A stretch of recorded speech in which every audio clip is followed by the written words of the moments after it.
Hello? How you doing? Welcome, welcome. Sorry I'm a little late. My parents called me like 10 minutes before stream. I'm like, shit, I still have to take a shit. How you guys doing? Welcome. Give me a second here. Hang on. Still setting up a little bit. This window. Ew. Okay. Okay. Hello. How you doing? Summer, how you doing? Welcome. Yeah. So, so last time we were working on what's it?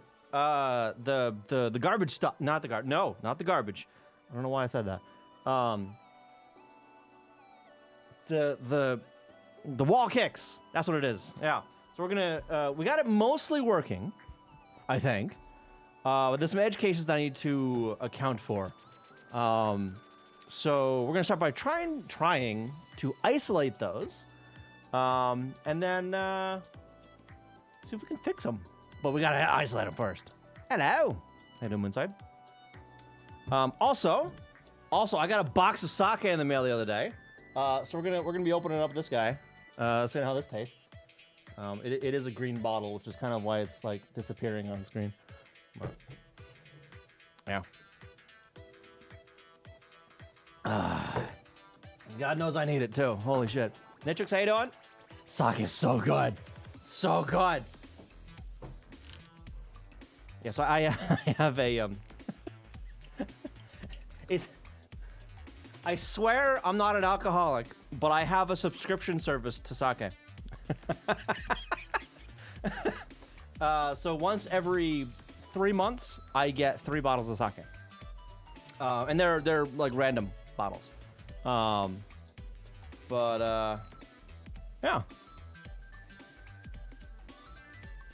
Okay.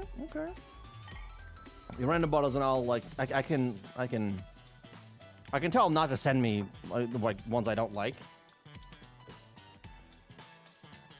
All right, we'll see. Yeah, and I have like there's like a like an upper limit of like a dollar amount per bottle that I want to spend, so I can set that and all that kind of stuff. So this will be all kinds of neat stuff. Yeah.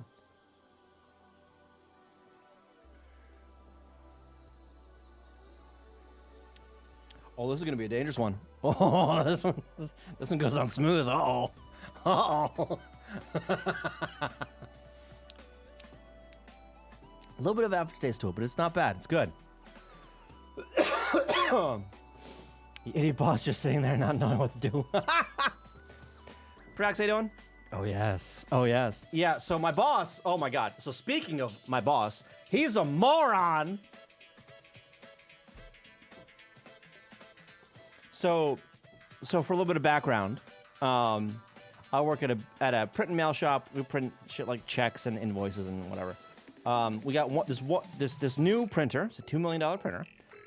Recently, it prints on a roll, so it's a continuous sheet of paper that goes all the way through the machine, right? So we're having some trouble with the stupid thing, and the basic setup is there's a server that receives the print files, PDFs in this case, right? Edifas, how you doing? Doing great. I'm doing all right. Spent 4 hours unraveling .NET code. Oh no. I spent time today going through PLB code. That's a different story. Does anything ever work? No. So there's a server that receives the PDF files and does all the two-upping and whatever, and all the reorganizing, and then the little like barcodes for different things, and does all that stuff, right? What's the name for it? It's not pre-flight. But it processes it so it's ready for the actual printer to print on the actual paper, right? Yeah.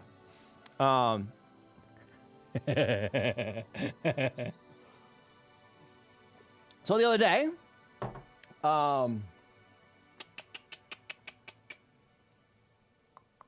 Tuesday. I think it was Tuesday night. Was it Tuesday night? Hang on. I'm gonna go back in my DMs real quick. Hang on.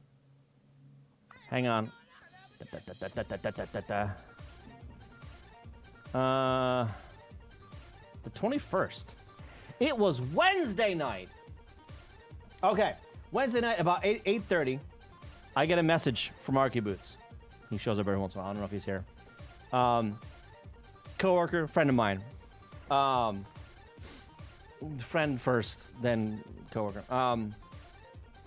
And he goes, "Hey, so remember that thing that happened the other week?" I'm like, "Yeah." I was like, "Yeah, it's happening again. The printer doesn't work." No, what do you mean the printer doesn't work? No. Didn't ad just start? Rude. I'll wait. I'm gonna wait until after that's over.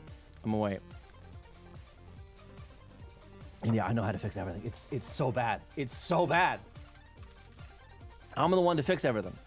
That's good. That's good. Bridgewater, how you doing? Welcome. Welcome. I really wish it would wait a little bit. You know what I need to do? I need to like start stream and then like immediately run an ad, so it's good for a what is it, like 2 hours or whatever? Because I usually like rant at the beginning, don't I? Yeah. Kind of a bit of a wreck, but I think we got a wreck. Uh-oh, did you get sick? Yeah, I think I'm doing much better now. I think I'm good from when I was sick the other day. I think I'm more or less fully recovered from that, thankfully.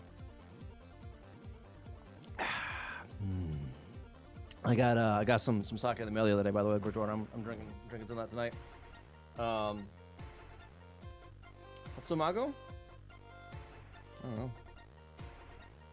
Kimoto Jinnai.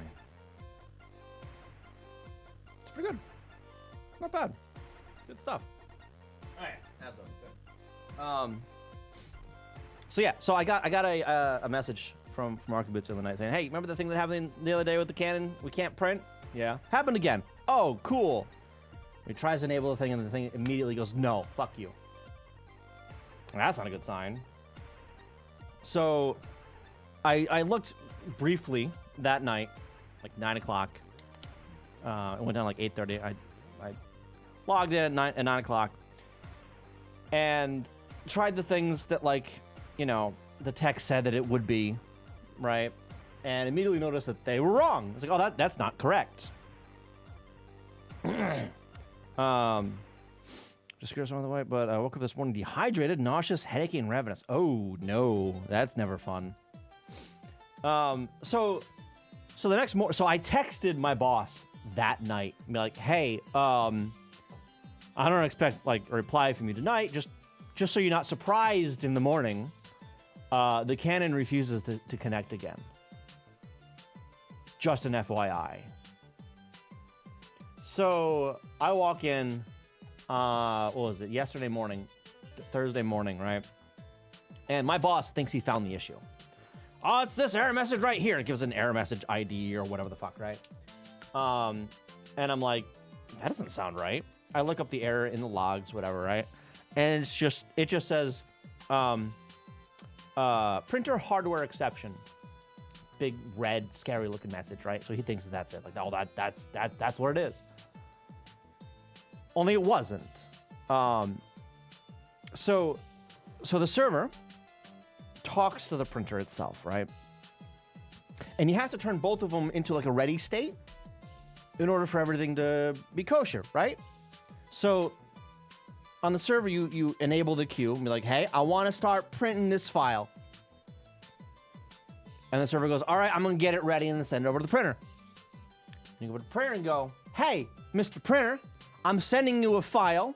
I need you to ready up and be prepared for it." Right? And when the printer's ready and the queue's enabled, shit prints. But when the printer isn't accepting files, the server will talk to it and go, "Hey, I want to send you a file, a print file." And the printer will go, "No, fuck you, I'm not ready." And the server will go, "Oh no, he's not ready," and throw this big error message. That's all it is. It's basically just a message to say, "Hey, hit the button on the printer." My boss saw that and fucking ran with it and said, oh, that's why it's failing. That's why everything's breaking. That's why we need to fix that. And I'm like, no, look at this list. That error message, I filtered on it. Florida. Is Florida having an issue? No. That's not the fucking problem. Go away. He still didn't believe me. I eventually got the damn thing working. That was a fucking headache. And then like 11 o'clock, we had a meeting with Canon Techs. And the depressing part, I discovered the procedure to fix this. And then I taught the Canon Techs about said procedure.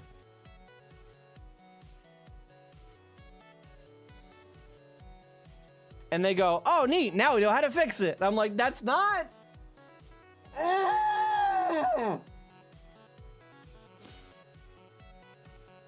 So my boss also brought up that error message again in that call, right? He was like, oh, I think that's really the error. But at that point, I had the printer fucking working, right? And I was sharing my screen with the console, whatever, right? And I go, no, it's not. I'll prove it right now. I'll bring up the logs. See that line right there with my name on it from 10 minutes ago? Yeah, I hit the button. You want to know why I got that error message? Because I didn't hit the ready button. Guess what happened when I hit the ready button? It started printing. It's printing right now. That wasn't the cause. And it finally shut him up.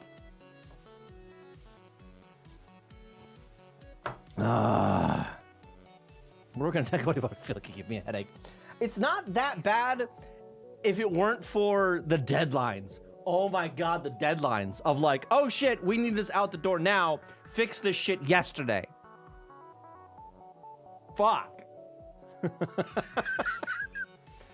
I have to teach a vendor. I work on the platform works. I feel the pain. Yeah. I've also been on the other end of that. I used to work at the Cobalt shop I used to work at, right? It's a point of sale piece of shit system for like marinas and whatever, right? So if I didn't know how to do a thing, right, I would ask my boss, the motherfucker that wrote the damn system, right? And he didn't want to explain it to me or whatever. So he's just like, oh, just ask the customer.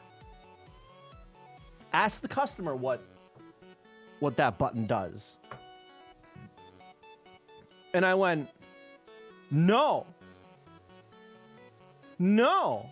that's going to make me look like a fucking moron. I need to know how our software works.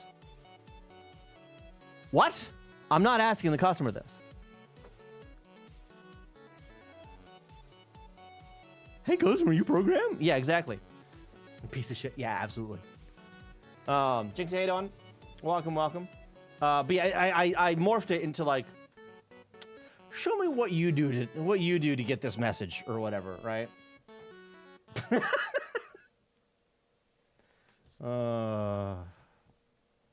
They're putting those in the kernel now. Nice.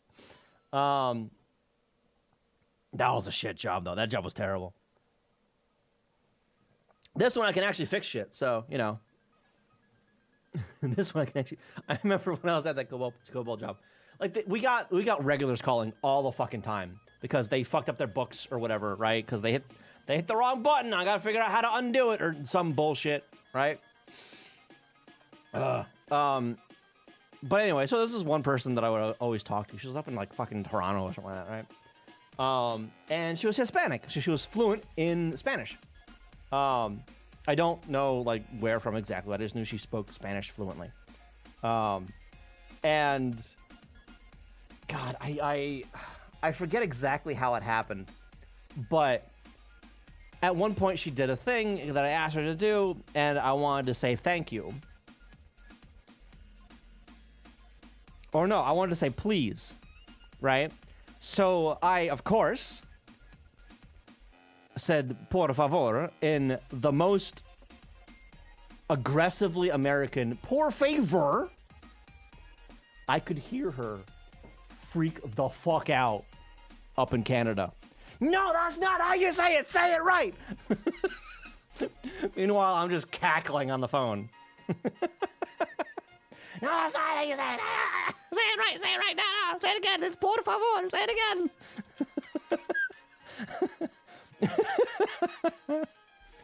Oh. Yeah, there's no undo button on the printer. Yeah, to unprint stuff. Speaking of unprinting a thing, I'm gonna strangle another coworker of mine. Oh, he's not printing right. What do you mean? It should be fine. Oh, not printing right. Here, look. This is sideways. What the fuck you on about? I see it, and I foolishly take his word for it. This is today. Archiboots finally walks in. He works night shift. And I'm explaining this issue to him. So I bring up, the thing, right? I wanted to explain, like, why, this page isn't right. Well, hang on. This one has text on it. The one I saw didn't have text on it. Let me scroll the one that has, that is what I'm looking at. So I scroll the one into the file, and I went, wait. It was printing right. It was printing correct. The motherfucker out there printed it, saw something different. It's a new job, by the way. Brand new job he's seeing. Saw something he didn't recognize and went, oh no, it's wrong. And then trashed the job. We printed that job 4 fucking times. 2 of those times it was correct.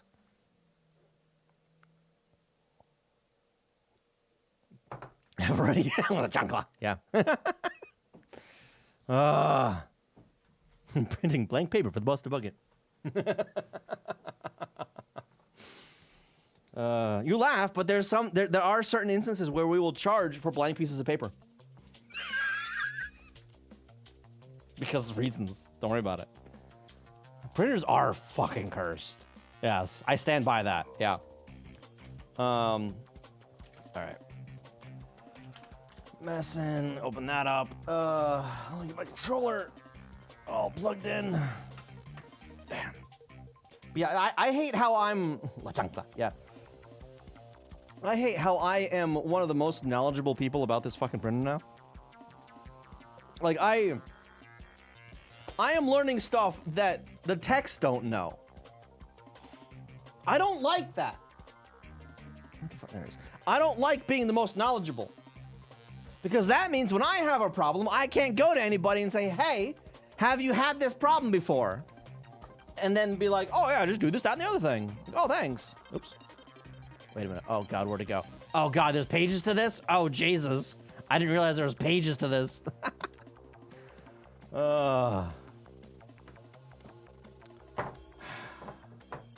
Yeah, so I'm one of the ones that, if something goes wrong, I'm either the one to fix it or know how to fix it that I don't have access to or whatever the fuck, right? Who to talk to fix it. Yeah. No idea. Break everything, learn how to fix it. I don't have to break it because it just breaks. It all breaks in interesting ways. All right, game modes, give me single block. Which one was I doing? I was doing this guy, right? Yeah.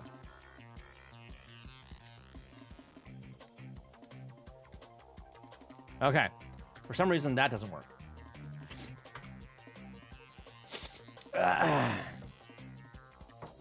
When the response to that question is always no or yes, but no idea how to fix it, that's not very fun. Yeah. I don't know, but I know a guy who knows a guy who knows a guy named Sorge. He can help you. God. Well, it's to the point where, like, fuck, people will come to me because they know I can usually fix stuff, and they won't go to IT. Even for stuff that I don't have access to, right? I broke my password. Oh shit, that actually reminds me. Not the password bit, but I told someone I was gonna look at a computer because it broke. That was 3 days ago, and I still haven't gone back over there. I'll just set myself an alarm to go check. But no, they'll come to me like, "Hey, I locked myself out of Windows," and I'm like, "Cool, call IT. I can't help you." But I thought you were the tech guy. No, I'm not actually. Surprise, surprise. Found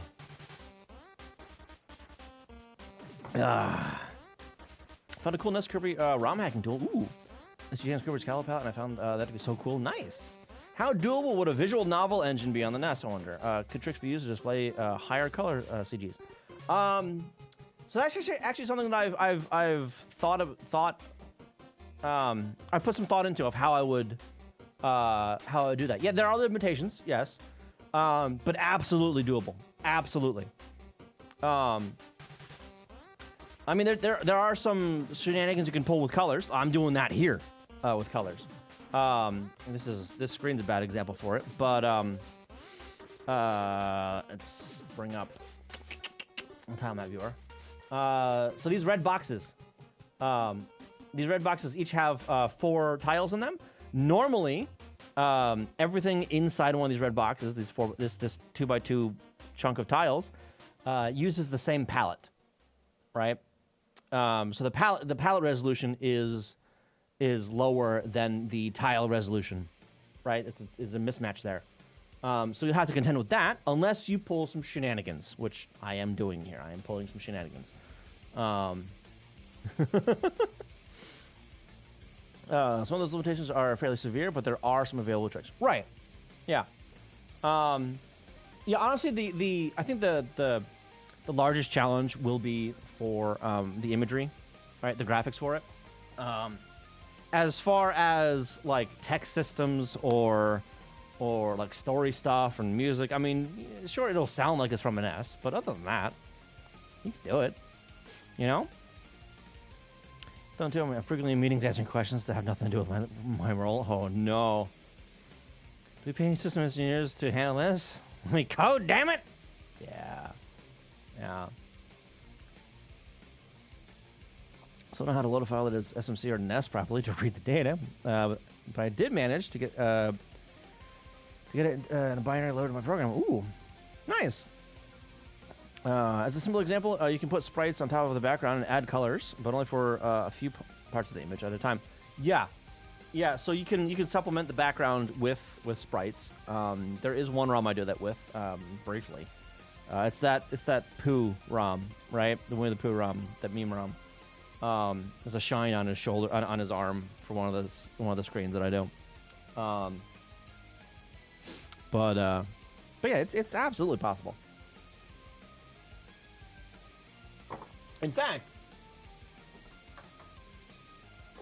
this thing is probably a fantastic platform for that. Honestly. Because you can have recorded audio with this shit. Right? So many possibilities.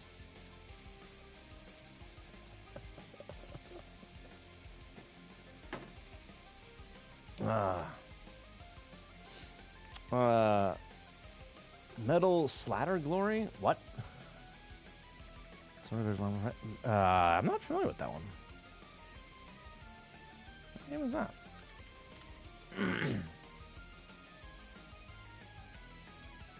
What is this? What is this? What is this? I mean, I guess. I can't read any of it, but sure.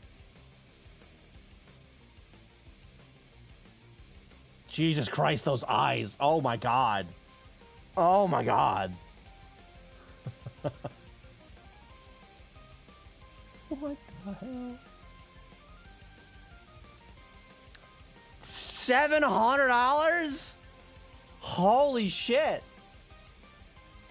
That is a big cartridge. The largest official Famicom game. Really? Let's go to I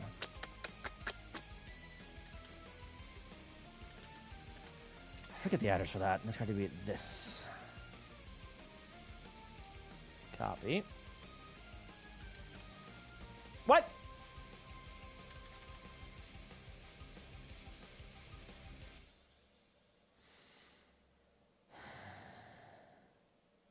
Where's the size on this?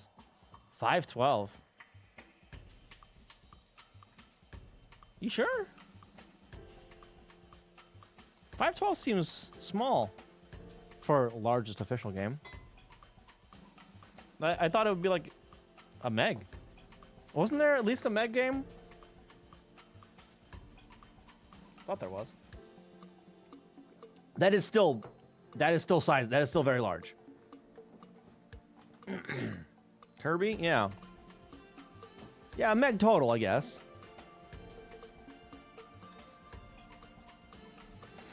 DDIV dump, overdump is a Meg, but it's an overdump. Yeah. What's the mapper? Mapper 5. All right, nice. Nice. That's the mapper I'm using for Tetris. EL-ROM. Okay, yeah.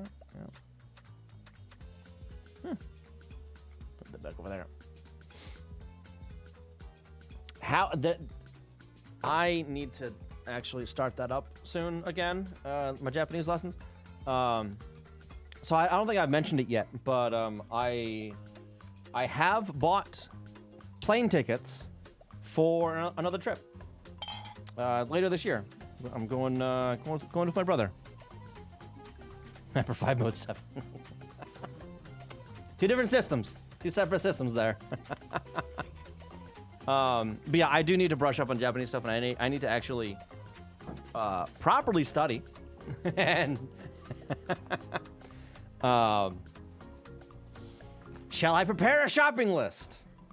I mean, sure. If you know of any like brick and mortar stores that I should visit, let me know.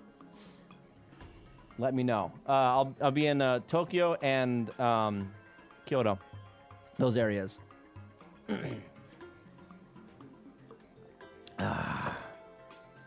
Not sure if I'll be able to visit anything you sent me, but let me know and I'll say. All right, debugger. Meanwhile, the Final Fantasy VII demake on the NES is 2 megs. Well, that's an unofficial, right? That's a demake. All right, go here. Check collide kicks. Okay. It was that one, right? Yep. Okay. Why does this one fail? Memory viewer. And it's actually not that far. It's right there. So I'm going to clear all that. So it starts there. Honestly, I was figuring the well-known tourist areas are likely to be mined out and overpriced. Better pick a less foreign tourist city that's there. Yeah. So yeah, I'm leaving a lot of the touristy planning shit to my brother, honestly, because I'm terrible at that. So yeah, I mean, I'll be able to get over to Akiba, but aside from that, I'm not entirely sure. I don't know. You've got a friend working at a Japanese consulate. Really? Ooh. Okay. I'll have to hit you up on that one. Yeah, so we've only bought tickets, the plane tickets. We haven't planned out anything else yet because it's still a little far away to start booking like rooms and shit. So, yeah. That's the thing. It's a well-known place internationally, so it's going to have jacked up pricing and availability. Yeah.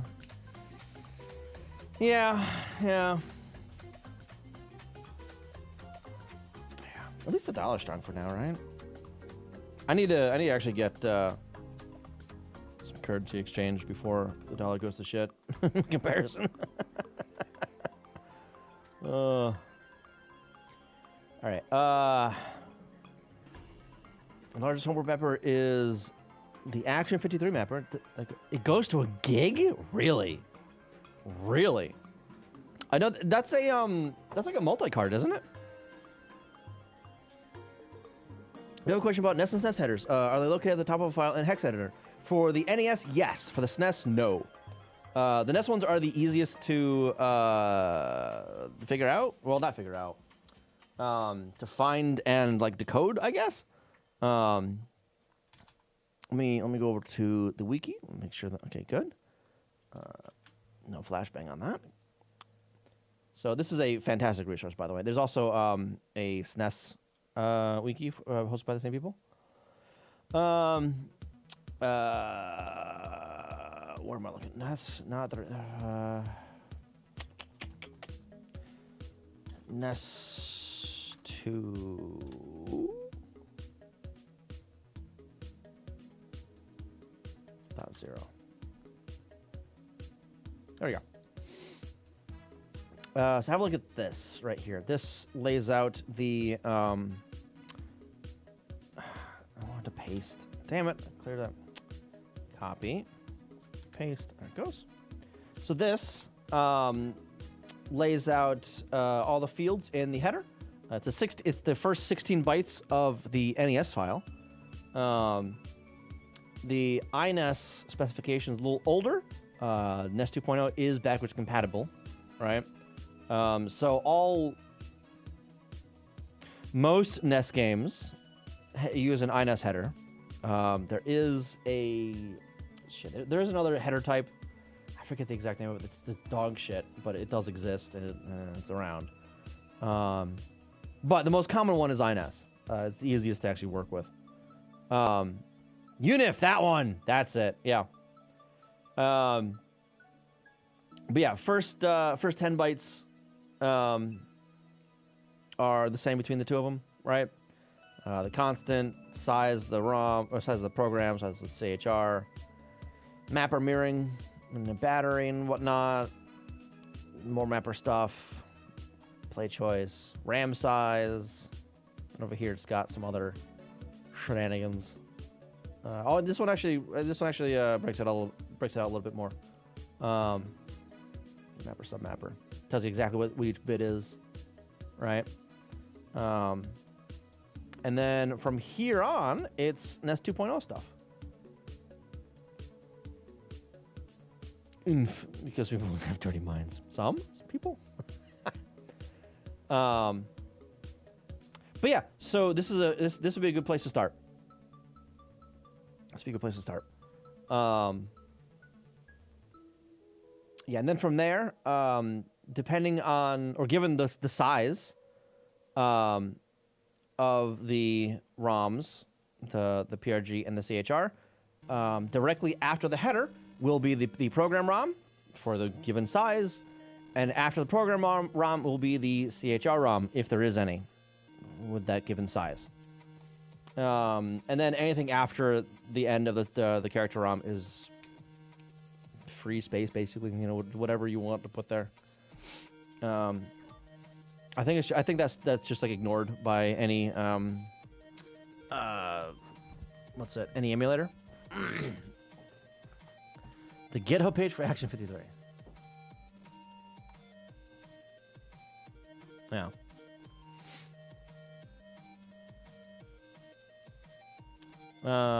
Choose a bunch of ROMs and spits out a multi-cart. Yeah, I figured it was a multi-cart. Yeah. The bundler. Yeah, because this is what is used for like the competitions, right? NES Compo, right?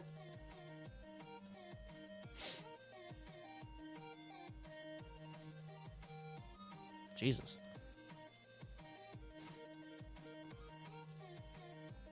Oh. Anyway. And then for the SNES, I'm not entirely sure how that really works out, but it's part of the actual ROM itself at a certain offset. I'm not familiar enough with that to really give any direction on that one, though.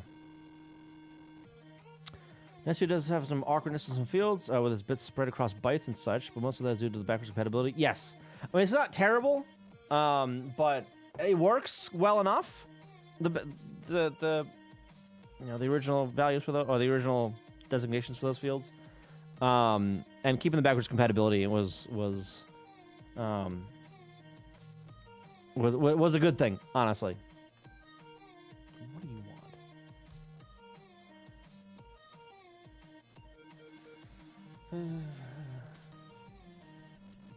Hang on a second.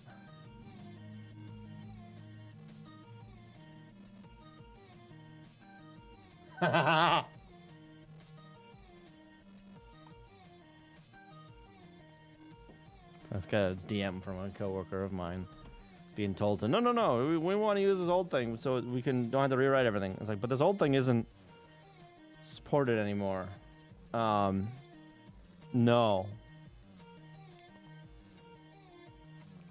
Followed by a ton of zeros. Excited to see where this goes. Did find one header for the SNES at the top of the file in a hex. I don't think it's at the beginning of the file. It's somewhere else. Yeah. If there's an odd ½ kilobyte in the file size, that's the header for a copier. Copier? What? It's important to note in general for NES ROMs, the header was never on the cartridge itself. Yes, in the ROM chips. While for the SNES, at least some of the headers were actually on the cartridge. Yes, exactly. Yeah, so the NES ROMs, the NES header, the INES and NES 2.0, is completely independent of the hardware and is completely independent of the actual ROM on the cartridge. So when you dump a cartridge from a NES ROM or a NES cartridge when you dump a Famicom or NES cartridge, you have to create the header. You have to you have to know ahead of time the properties of the cartridge to put in the header. Now, whereas with the SNES, some of that stuff is actually in the ROM dump. So, yeah. All right. Anyway, so I got to figure out why this doesn't let me. this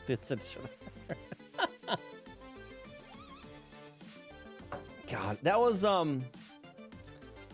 that was from a cartridge dumper, an early one, right? That used like fucking floppies or some shit? Or am I thinking of the SNES? Yeah, it was from an early dumper, but so I know that the Super Nintendo had dumpers that were like they were floppy based, right? I think. I don't know. I'm not sure of the early NES and Famicom dumpers though. All right. Block rotation. Wall. Okay. No, you're fine. Going through the whole learning thing with this project. Yeah. The vast majority of stuff I do on the NES is a learning experience. The vast majority. Well, anything retro, really. Most of the shit I do on stream is a learning experience. All right. This right here. This is a learning experience. It was one guy's personal signature. Yeah, I know it was someone doing something stupid. And it only worked because like those bytes were just ignored, right? They were, set aside for future use, which is a good thing because they were actually used in the future. Yeah.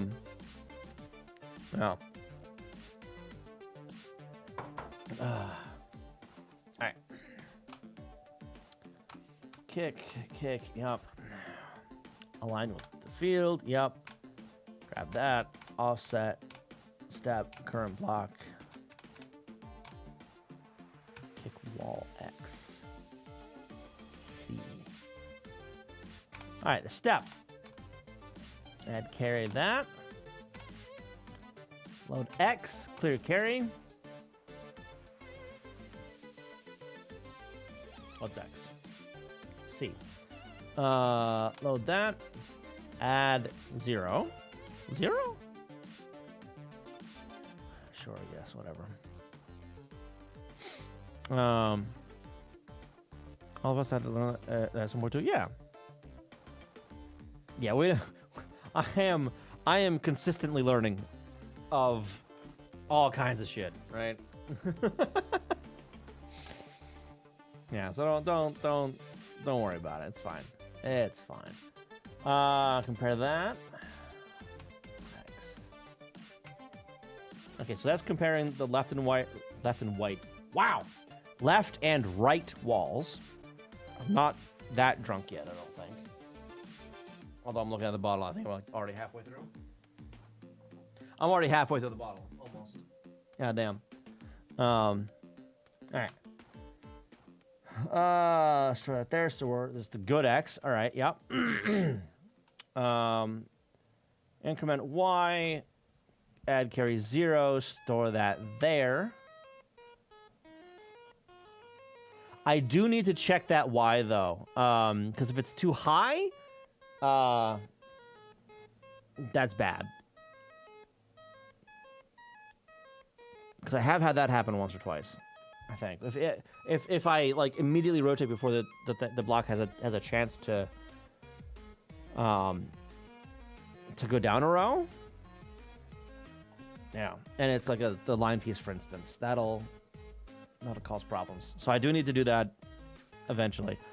Right, field offset, add carry 0.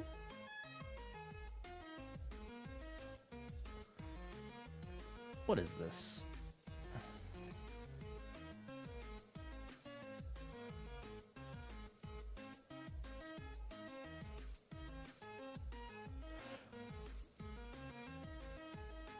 Kick offsets counterclockwise.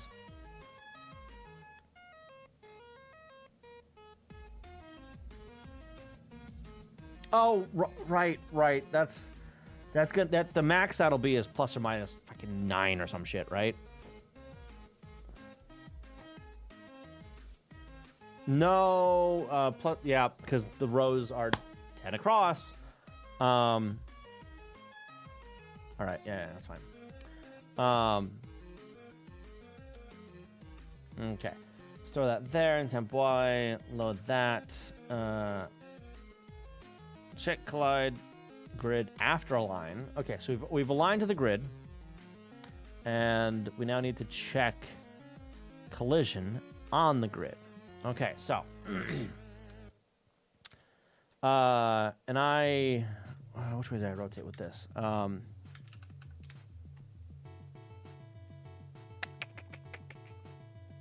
over there. SRS. Got that guy. And I'm going right to... Okay, so it actually is this one here. Okay, so I'm checking those. So that should be...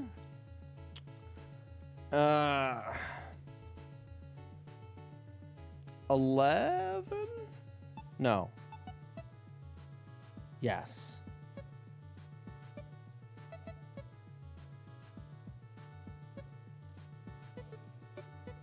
No.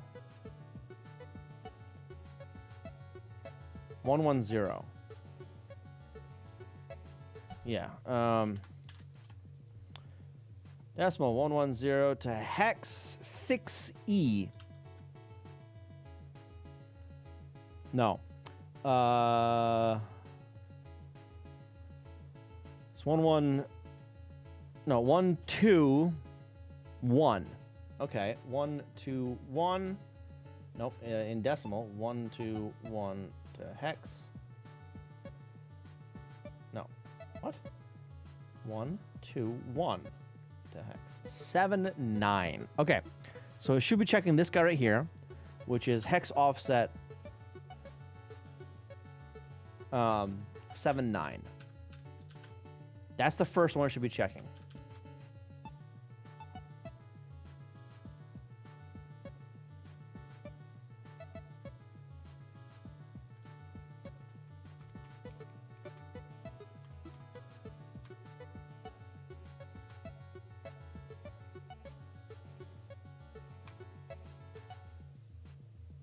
One, 1, 3.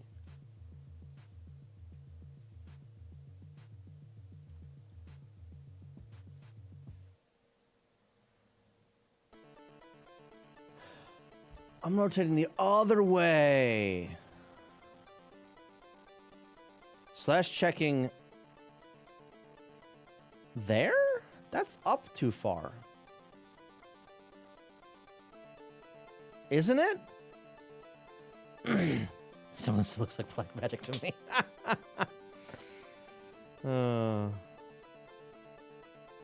I mean, I struggle very hard with the math in assembly, or in general, honestly. So,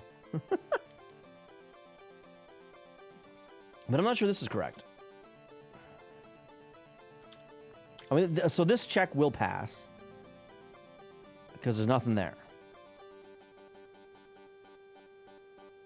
Okay. The next one will fail.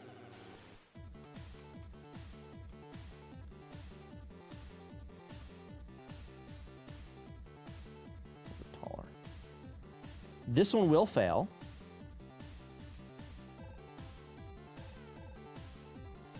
Right. That is the next row. One down. So the rest of the blocks were those two right there. Right? So it's one block embedded in the wall. So this one fails. Collide. Okay. Next. Next kick step. Okay, this kick step.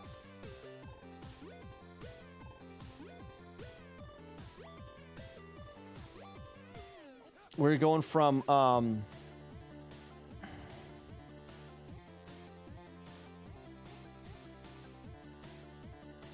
we're not going from 0.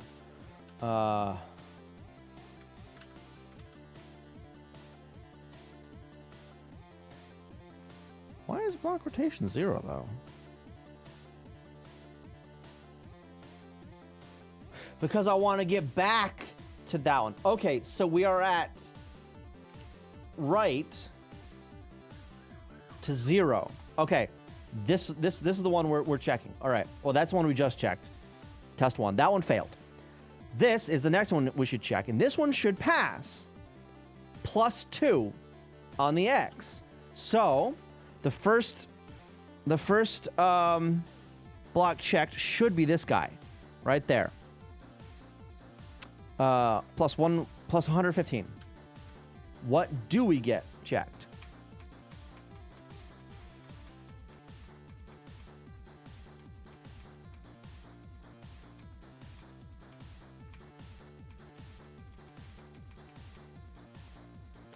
$102.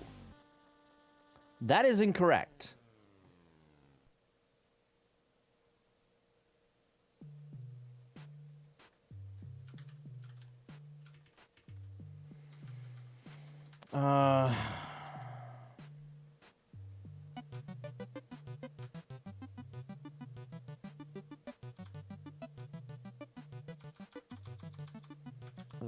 We're looking at counterclockwise, right? Counterclockwise. Right to spawn. This one here.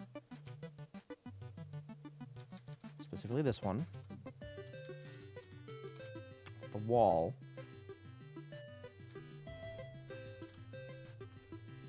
That's clockwise. I want counterclockwise. This one. That doesn't look right. Do I have that wrong? Arguments, how you doing? Welcome. Nice. 69 months. Nice. How you doing? Welcome, welcome.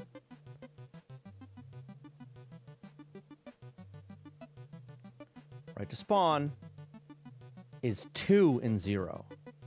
That is wrong. That's data incorrect. How did I screw that up? How did I screw that up? I put that over there. So this needs to be 2 and 0.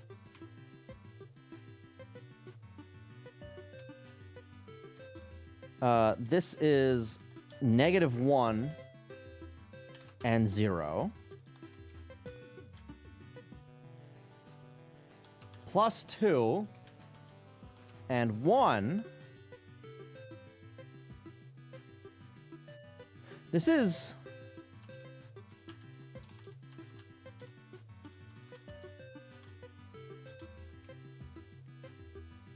column row. Column row. XY. Okay, yeah.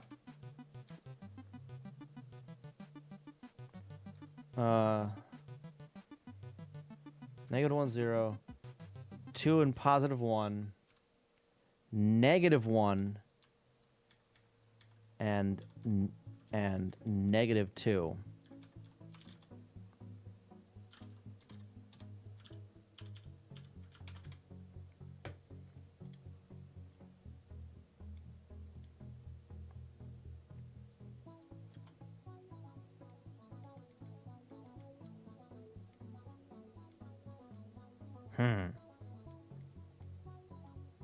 Still not working. I remade it. Okay. The non-wall, right? You know, let me actually go through all of these again. So we're gonna start.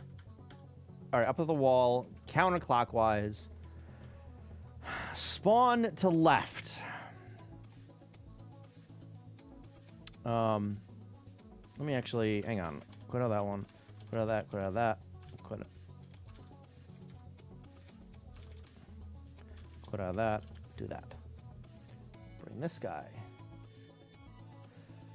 Fucking. Oh my god. I'm looking at the wrong goddamn table.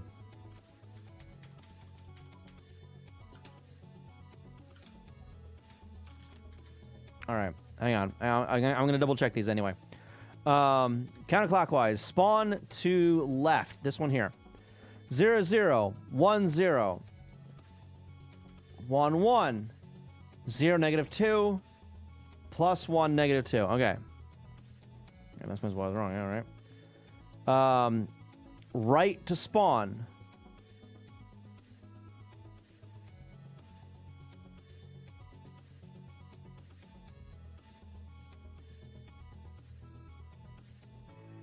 Okay.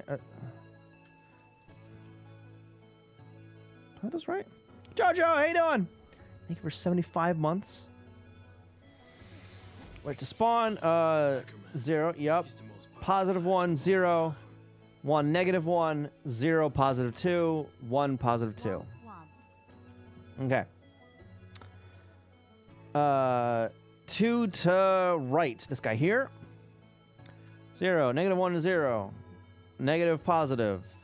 0, minus 2. Minus 1, minus 2. Okay. Then left to 2. This one here. 0, 0. Negative 1, 0. Negative 1, 1. Negative 1. 0, positive 2. Negative 1, positive 2. Okay.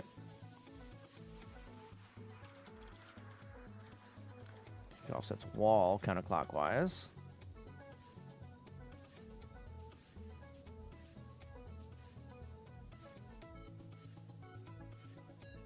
Why is that different?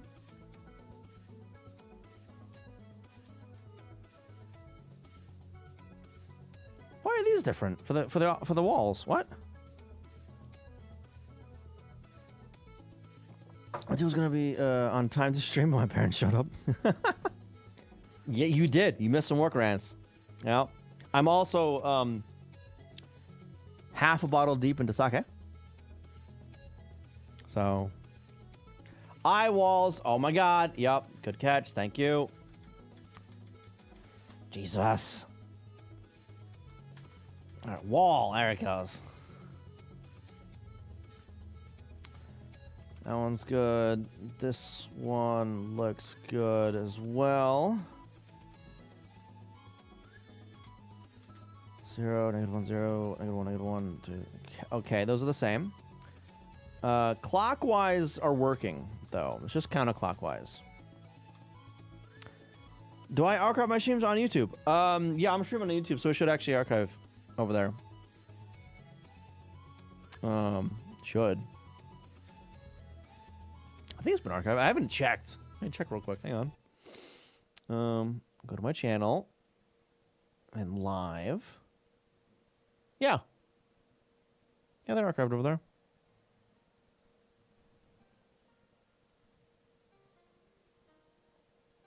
Yep.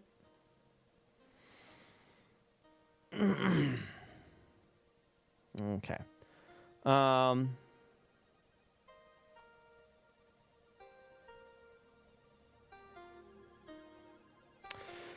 So that suggests that my math is wrong somewhere then.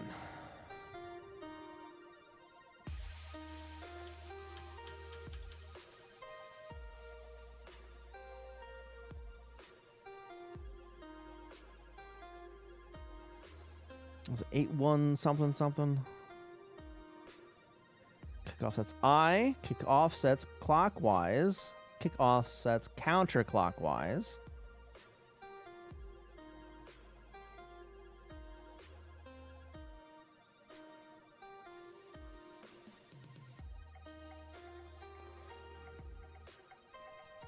Why is it grabbing every other byte?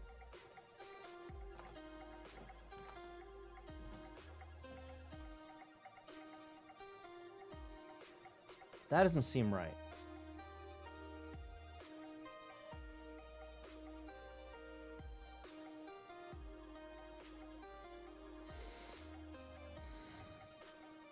That's right. Yeah.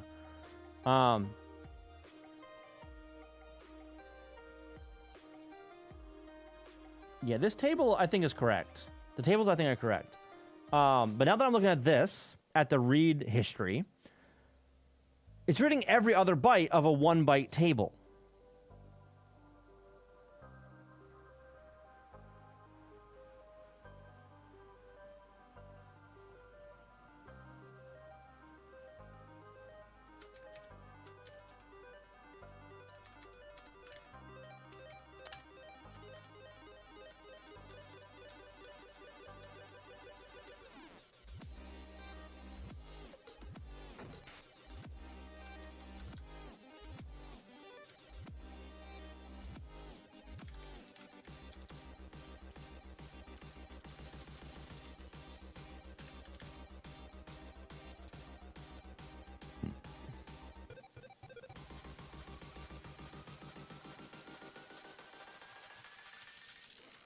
Not I. Counterclockwise.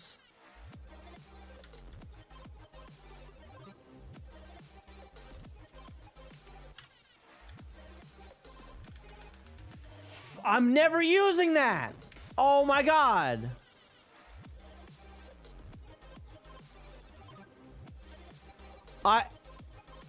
Oh my god. I shouldn't be decrementing Y there. I need to be loading Y. Kick table.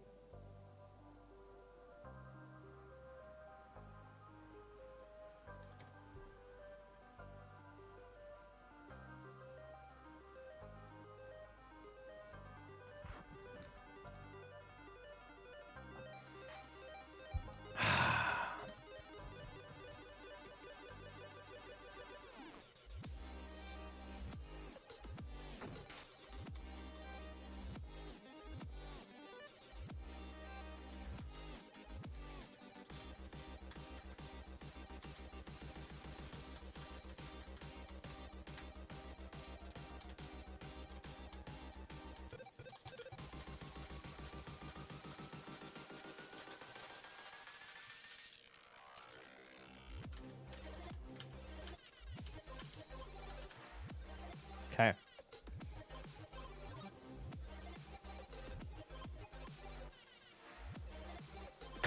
There we go! I have to look at the correct table. Or the correct variable. God damn. Fantastic. Okay.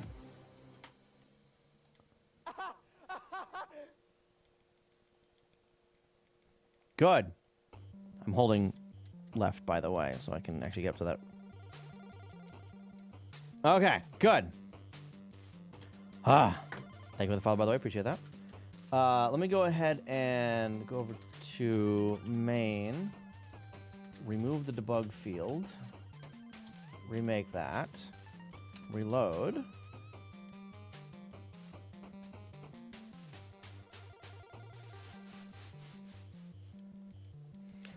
Thank God. Okay, it's working now. Good. There's gonna be some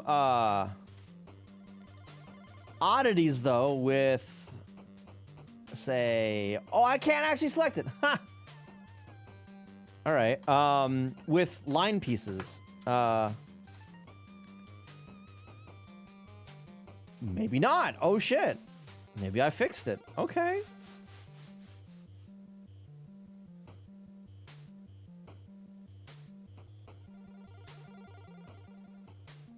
Maybe I fixed it. Sure. Yup. Uh-huh. Store that one. Put it over there. And then that. And then... Ooh. That's not where I wanted to put that. But sure, that works fine.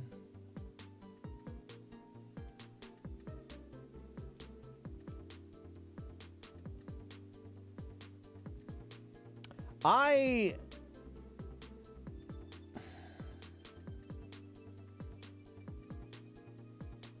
don't know how to set up, hang on.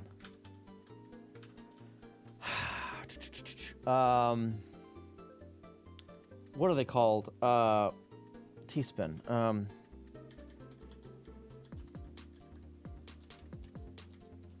Setups. T-spin guide. Let's do one of those.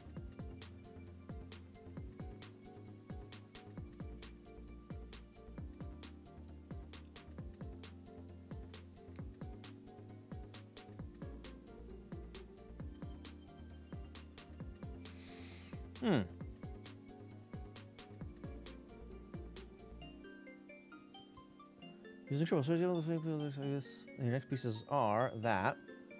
Okay.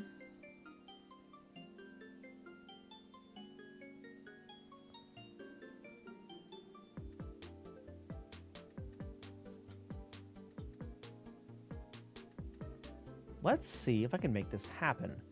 But I need to do some shenanigans.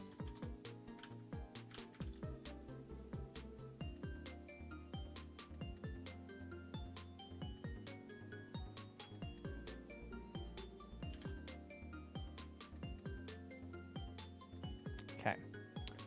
Gonna fill those guys with that. Stamp there. Alright, we can just do some of this.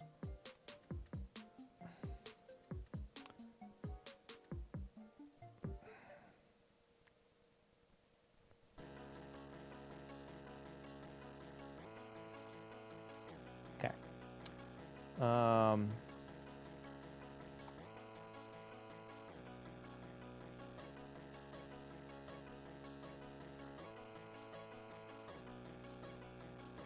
Right?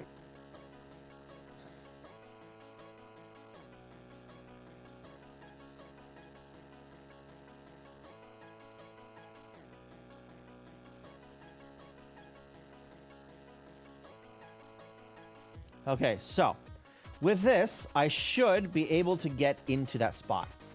Let's actually move this down a lot more. Well, not a lot more, just a little bit more.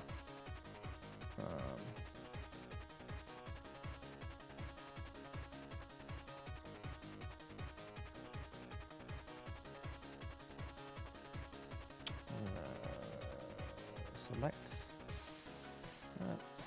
Paste. On there. Grab this. Fill that. Thank you. Okay. So let's save that. Go over to here. Debug field 1. Make. Reload.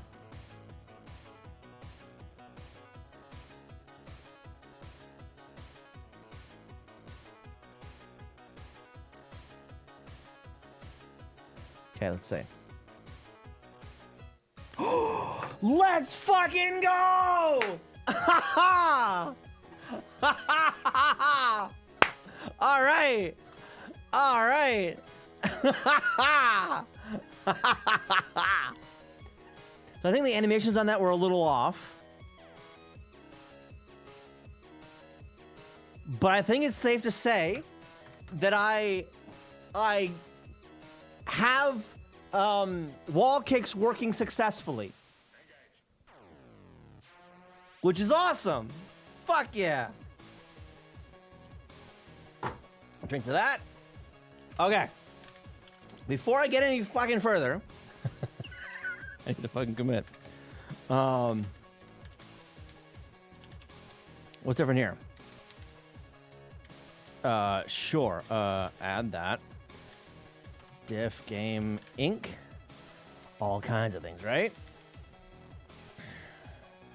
We're gonna get rid of kick rotation and kick block offset before we commit. Let's do that now. Get rid of that one. Get rid of that one.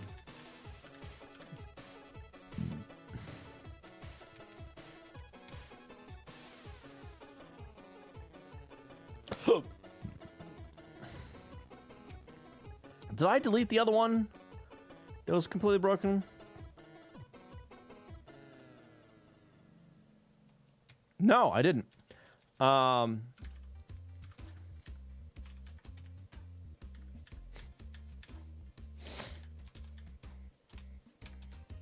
it is. Okay. Completely broken. Get rid of it. It's gone. All right.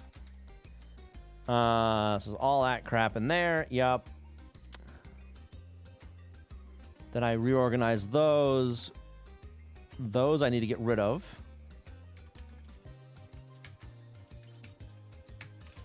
Okay. Imagine sounds you kicking a wall as a wall kick. Yeah, I don't have any sounds in there yet, but maybe one of these days I'll get sounds working. Audio working. I'll figure something out for audio. Where did I put the offset? Oh, I have it in another commit, don't I? Where I split out the stuff. Okay, yep. Add that. Diff on the main.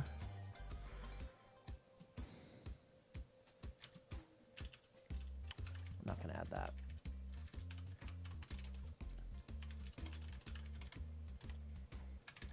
Okay. Git add screens debug field. We're gonna add that one because that's got the kick the T-spin setup in it.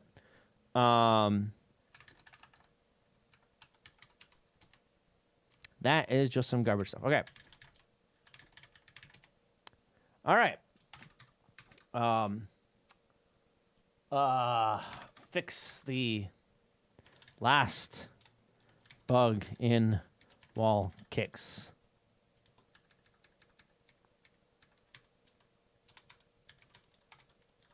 Hopefully that's bug in wall kicks. Yeah.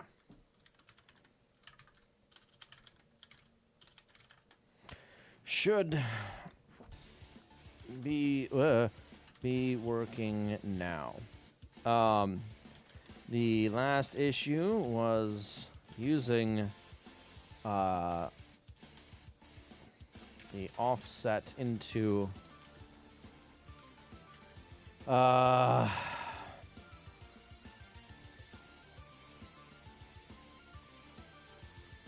on, where is it? Come on.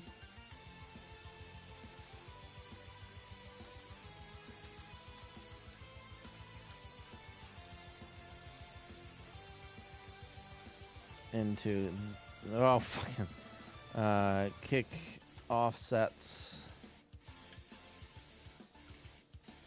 wall, right? Where's the wall one? Yeah. Wall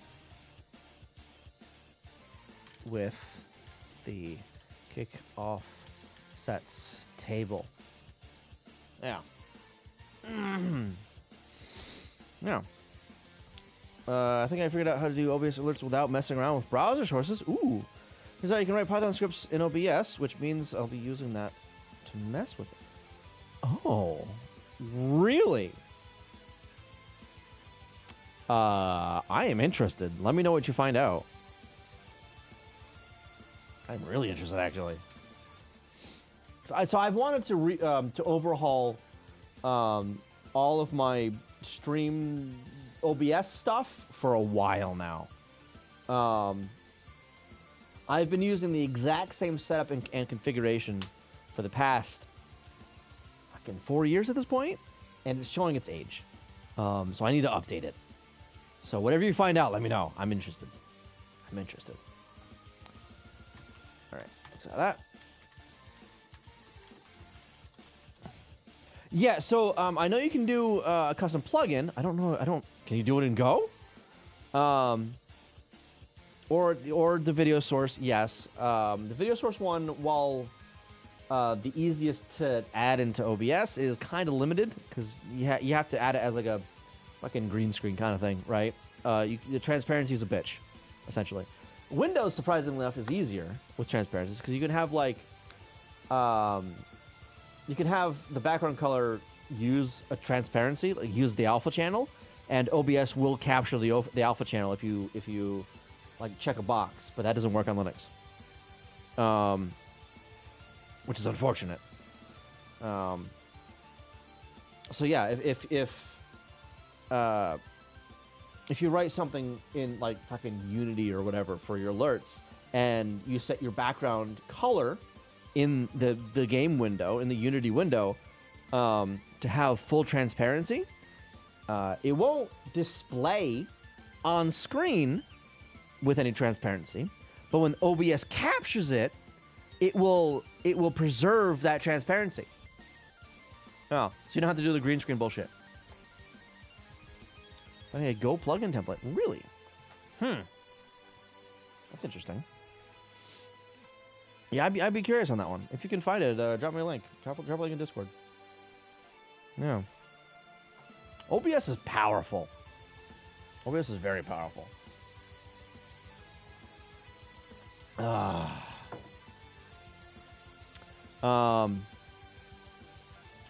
right. On that note, I'm gonna go take a piss. I'll be right back. Oh, just as an ad is starting. Cool. I'll be right back.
All right.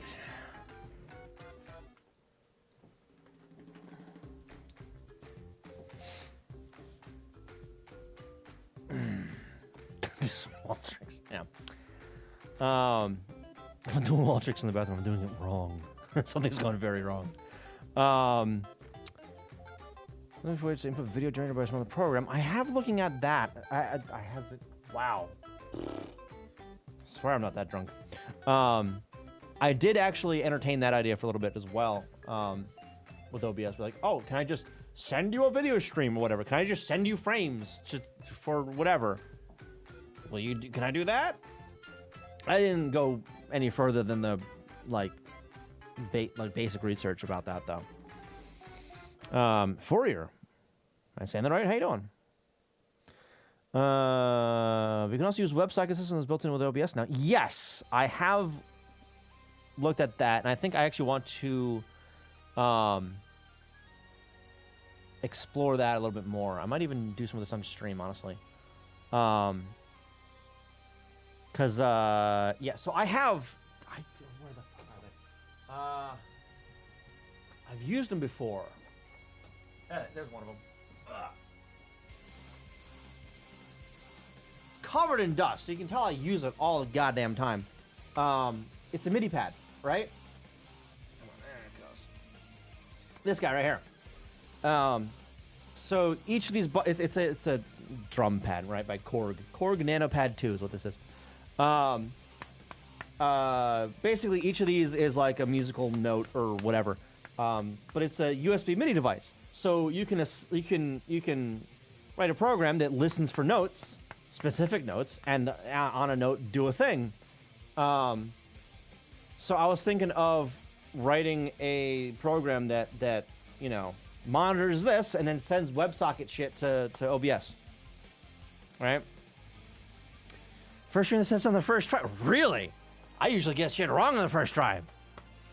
Welcome though. How you doing? First one that does assembly stuff that I've seen. Really? So assembly is a little rarer on Twitch, but there are a few others that do assembly on Twitch. But welcome though. How's your week? Let's see if I found this one.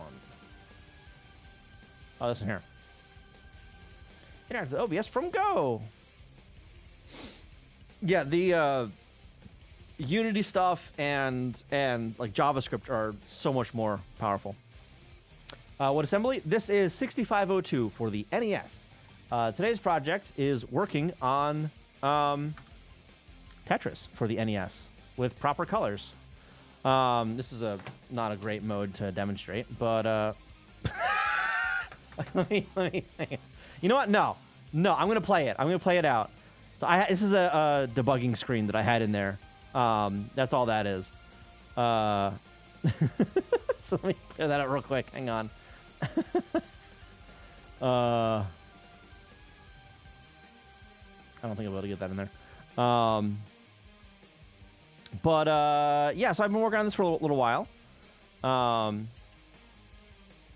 And today I was working on fixing wall kicks. Getting wall kicks working. So you can do T-spins. I, personally, am terrible at T-spins, so I can't really demonstrate them. Because, again, I'm terrible at them. I like to think I'm not terrible at this game, but, you know, I'm not very good at it, I don't think. Not professional by any means. I just want to clear out this freaking... I want to get that last line. Oh, my God, really? There we go. There it goes. But yeah, so the goal for this project, do I know about something for ARM? I know of, but I'm not familiar. I haven't. The only assembly that I've written so far is 6502 assembly.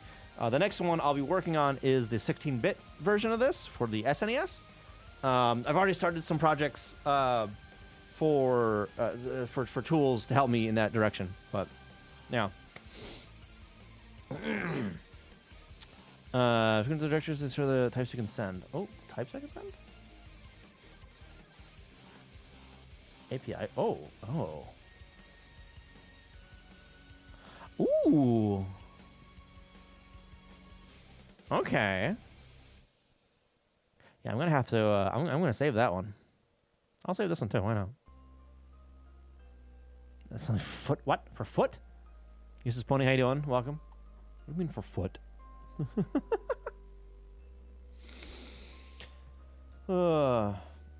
Wish you could do that. I mean, so this is how I got into programming assembly for the NES. By the way, this is what happened for me. This is why I'm streaming it now, right? 7-8 years ago at this point. Shit. I was watching a GDQ, a Games Done Quick, right? And this wasn't the first one I've watched. I've watched many of them. But none of it was really new to me, right? But I'm watching. I'm watching it one day, and I'm watching the task block, which which is the tool-assisted speedrun block, right? Where they showcase a bunch of tool-assisted speedruns, and some of them can get really insane, right? What do you mean, ew? Oh, Sega. Oh. Okay, I see what you're saying. Yeah. Thanks. Damn it, Jojo. But yeah, so some of the tasks, the tool-assisted speedruns are mind-numbing. There are a few where they use ACEs, or arbitrary code executions, or exploits, whatever it is, to essentially reprogram a game. One example is Super Mario World on the Super Nintendo. By using an ACE and all of the controller inputs, it reprograms Super Mario World into Snake, because shut up. Yeah, amazing, right? So around that time, I'm like, you know what? I want to do that. But not just like write the tasks. I want to find the exploits to write the tasks. So that means I need to be able to reverse engineer ROMs. All right, I've got an emulator. Time it was just this one here, FCEUX. Let's use this. This is one of my demos. It's Parallax, right? I can't even escape it. So I'm like, all right, let's go debugger. Oh God, what does any of this mean? Oh no. So I went up online. I don't necessarily recommend it this way, but and I found a manual from the 70s, 1976, for this processor. This will not work for everyone. I do not necessarily recommend you just sit down and read a manual. But then I just started reading it. I'm like, all right, let's figure out how this shit works, right? So learn about the data bus, the accumulator, loading and storing things, right? Reading through this, like how shit works and whatever. I got to, fuck, where was it? How far into this did I get? I think to like it might have been like address modes, addressing techniques. I think it's like over here I got to, right, where I went, wow, okay, that's weird, but I knew enough to get started, right? So I'm like, I bring this back up and I go, all right, neat, that's loading something, that's storing something, that's comparing a thing, that's loading into the Y register. I know what that is now.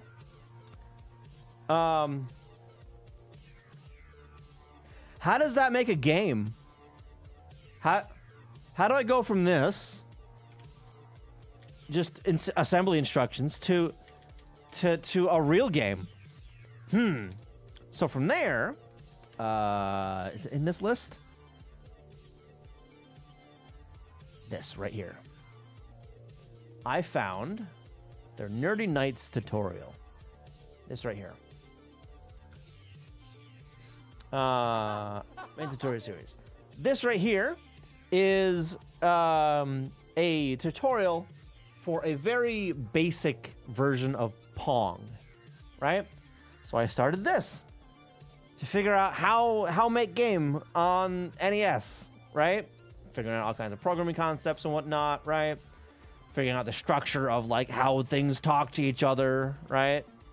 The layout of the memory, the PPU, a lot of this, like, I didn't understand at the start, right? I got some basics, like what a tile was, what a sprite was, the background versus the sprite layer, that kind of stuff, right? Didn't understand how the actual image format worked, right? I knew it was 2-bit per pixel, but I didn't know the underlying mechanics of that, right?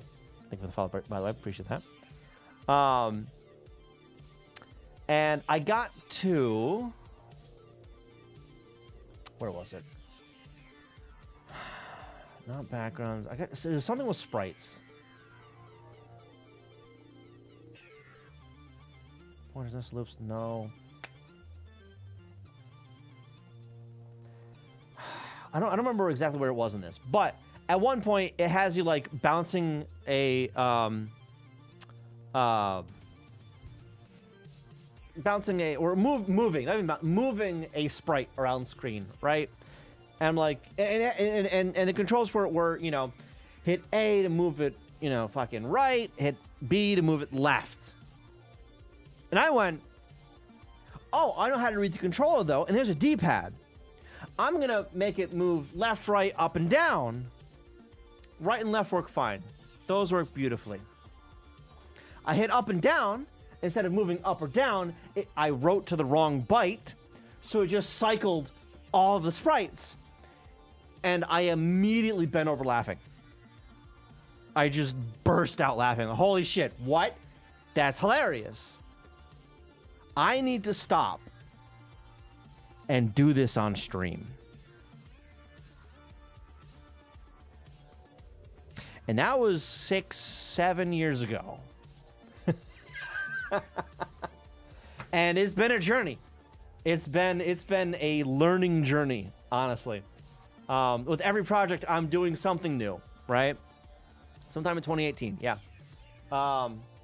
With every project, there's some aspect of, I don't know exactly how to do this. This project will be figuring this out, right? This one is, I've always wanted to, well, this one is less of like figuring stuff out, or less of I want to figure stuff out, and more of I want to try my hand at Tetris. Because the Tetris versions that are on the NES frustrate me. Because I played modern Tetris first. This is Pony, how you doing? Spending Bezos' money. Which birthday seems to be February 2018. So I've had an account on Twitch since it was Justin TV.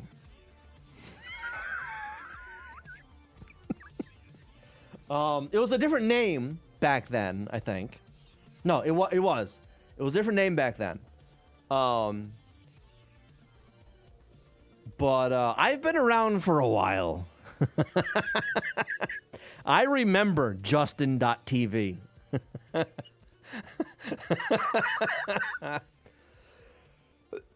My current account is significantly newer. Yeah. My other one was 7 years, 3 months. Yeah. 7 years. I don't. So that was created a while before I started streaming. See, I must have been only streaming for 6 years, 5-6 years, somewhere around there. Yeah. But I had another account. I've lost access to that account. But I did actually stream on that one briefly. So there was another project I was working on years ago. I was part of a subgroup, a fan subgroup. And they're defunct.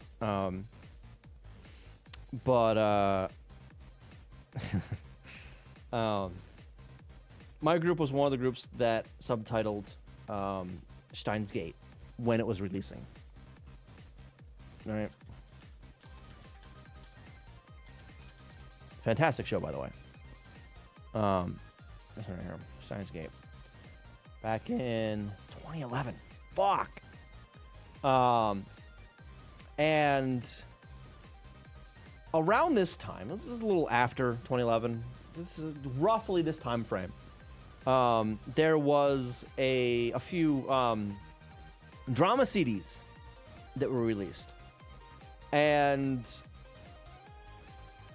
the common way to subtitle, drama CDs, because it's just audio, right? You just put a static background and just subtitle the audio there, right? For one of these, I took it a few steps further and animated it like a visual novel. I might still have the file somewhere. I don't know. But I streamed part of that process. Fucking 10, almost 15 years ago. But yeah, it was under. I used a different name for that, but yeah. But yeah, that was me. I worked on that. That was a lot of fun. That was a lot of fun. It was actually there was a Kotaku article on that one a while back. Yeah. Just check, my first email from Twitch was specifically 2011 when I was 14. Oh my goodness. Yeah, mine must have been around 2011. Maybe a little before that. I don't know. So I don't remember like making the first Twitch account, or I'm sorry, Justin TV account. But I do remember because I was working at the casino. I do remember I was streaming from the casino, which is hilarious now that I think about it.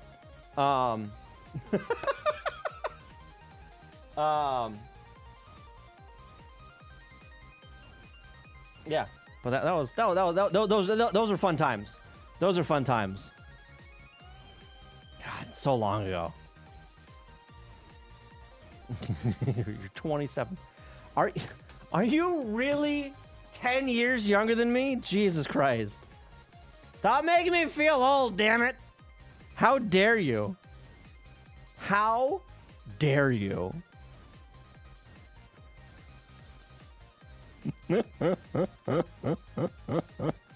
Sheesh. Only slightly, yeah.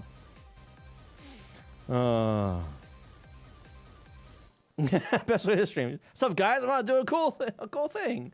Winning slot noises. Also 27 Sag. I'm sorry for being old. Can't say I remember exactly when or why I made the first account, but I'm fairly sure I watched the one for a while before doing so. Yeah, so the reason I created my account was because I was watching somebody. I think. Well, so I was working at a shipping company as a software dev, and I was bored out of my mind during the day because management there was terrible, and I didn't get any good direction of what to really do. So I watched art streams actually at work, and somehow that's how I started streaming. Yeah. He's about a decade younger than I am. Thank you, Bridgewater, for making me feel young. I appreciate it.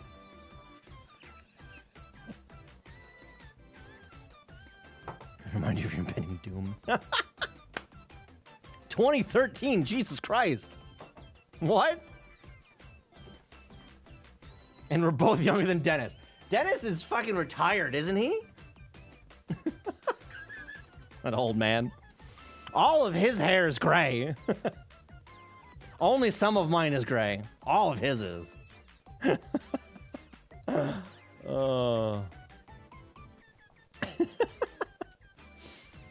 was a little bent out of shape that I didn't visit him while I was up in Canada last time. Yeah, I had a friend that started going gray in high school. So we're between 42. Oh, you're not too far away. All right. Pasta Rhymes, how you doing? Still find it funny that I'm barely chancing. I'm almost barely a boomer. I am gray on the inside out. What does that mean? What does that even mean? All right. What else do I have to like implement properly? By the way, here, I know I've got a few things. Single blocks, I did all those. All of the time attacks, and these right here, like the no hold. Right? No, okay, that works. No hold works. Okay. I need to disable that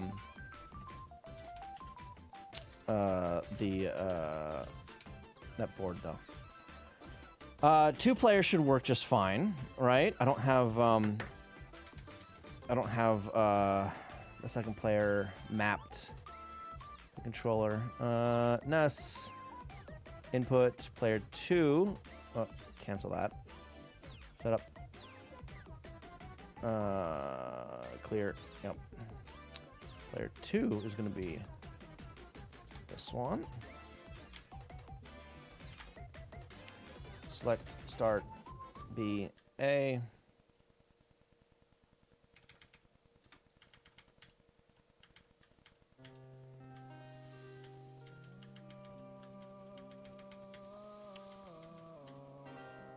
I can't play with the keyboard. Oh my god. Oh shit.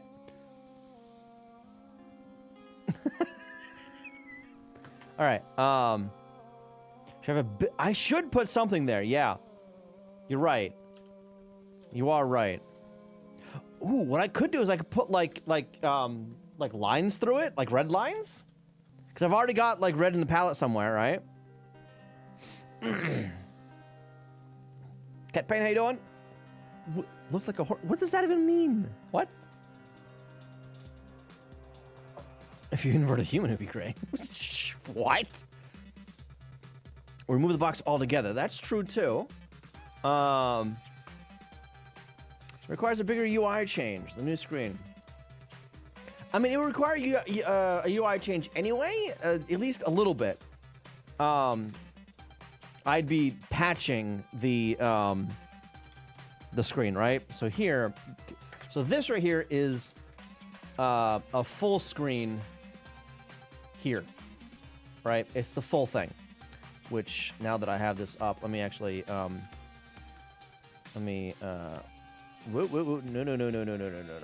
that one. Fix that and grab this. There to there. Okay, save. How big is my ROM? Oh, I've got plenty of space. So I'm using the MMC5 mapper, and I'm not switching banks yet. I have banks assigned, but I haven't gotten to the point where I need to switch bank, with the exception of graphics, but that's a different story because I'm pulling some shenanigans with that. But as for the program ROM, I have got fucking plenty of space. For the graphics, let me actually open up what I'm using.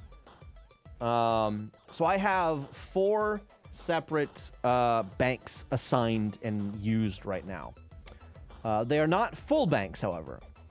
This is the first bank right here, where the majority of stuff is. Open file. Where the hell is this? Retro image. I want NES, Tetris, images, tiles 2. Open that. This is the second tile map. Not all of this is used. This stuff down here is not used at all. I don't think. I actually might be using that somewhere because that's there for a reason. I might be using that somewhere. This stuff I use on the main screen. That's how I do the menu selection. So these guys here, that's actually one tile right here. These 2 lines, and I change the bank depending on which one's selected. There. So those are used. This tile right here, that is the playfield. So you notice on the first bank, it's nothing there. So the entire playfield is filled with that tile. And then to place a block, I just change the bank for that tile to whatever it needs to be. So there's empty, the first block type, and then there's, come on, the third block type. Some more text stuff and some other box drawing shenanigans with that, and then nothing else. And then on the last page, I've got just a single block up here. That's used for the animation for when I clear a row. If I can find the emulator again, where not, I'm gonna close out of this one. Where the hell's my emulator? There it is. No. There it is. All right. So when I clear a row, let me get to one. That block right there is this last bank. right there. Yes, that's how I'm doing all that stuff. Yes, this is all assembly. I'm writing it all in assembly. Yep. How you doing, by the way? Welcome. Cat or Piggy? Saying that right? How you doing? Yes, animations by Bank Shenanigans. Exactly. Yeah. And that's also how I'm doing color shenanigans as well. So the two different block types, that one and this one here, you'll notice you notice that they are different colors.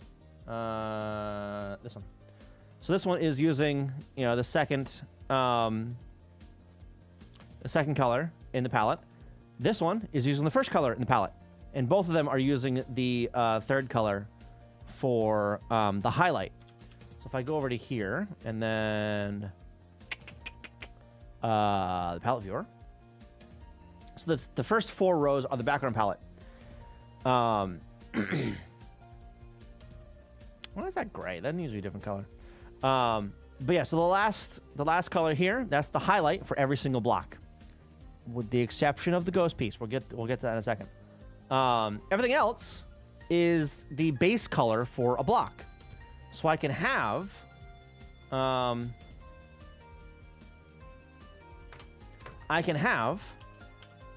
a lot of colors in one spot that I normally can't have. Well, yeah, I'm pulling some shenanigans with the MMC5 mapper.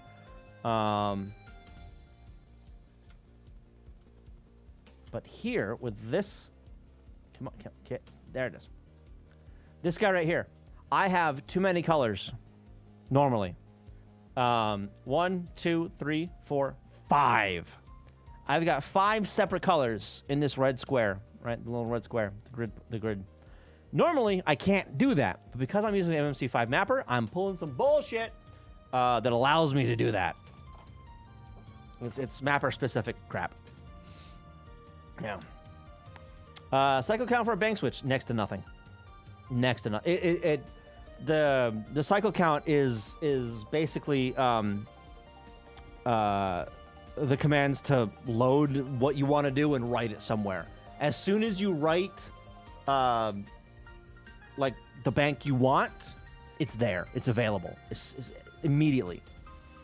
Mark Ferguson, how you doing? Welcome. Yeah, so I don't have to wait at all for any of that, which is fantastic. Yeah. Multiplication and division assembly feels very weird. Recently searched how it's on Z80 assembly. It's unintuitive, but it doesn't seem that bad, at least at first. Yeah, it's fucky. Hey, by the way, reference.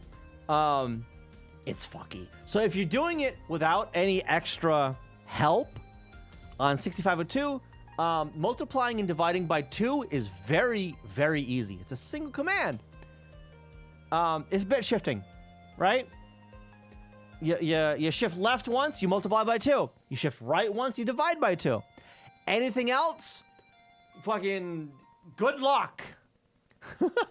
If you know one of the operands, right?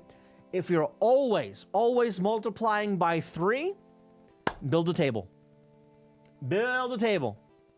A 256 byte table, right? So then you load up whatever you're multiplying by 3 into the X register, right? And then you just use that as a lookup into the table. Bam! You just multiply by 3, right? Divide by 3. Divide by 2 is close enough. Not always. Division, you can do the same thing where you have a lookup table for it. Yeah, but the mapper I'm using has a multiplication register that I use frequently. Yeah, for this class of CPU, it's done in software. Modern CPUs have an instruction for it, so you don't have to worry about it. Yeah. So many bit shifts to multiply, divide. So yeah. So for multiplying, doing that in software without any hardware help, it's a bit of bit shifting and addition. It's actually pretty neat. It's basically what you would be doing on the transistor level if you were doing that out in a circuit. Yeah. Have divide step instructions. Oh, it's nice when the memory is faster than the CPU, right? Do I have an assembly macro for multiply? No, I do not. No, because that's a multi-step process. You know, if you think multiplication is hard, you haven't seen division. Yeah, division's Division's what I'm scared of. I'm not really scared of multiplication too much. Because I can hard code stuff, I can do stuff in lookup tables, whatever. Division, fuck off with that. I don't want to touch that. Show code from multiply, please. Okay, so in my current project, I kind of cheat a little bit. I'm not gonna lie. Because it's just, I'm multiplying by 10, load A10. Store that into the MMC5 multiplication register. Multiply by whatever that turns out to be. Store it there. Into the other half of the register. Then load it. We're good. I cheat here. God, what are I know I've got another project that does multiplication stuff though. I have to, right?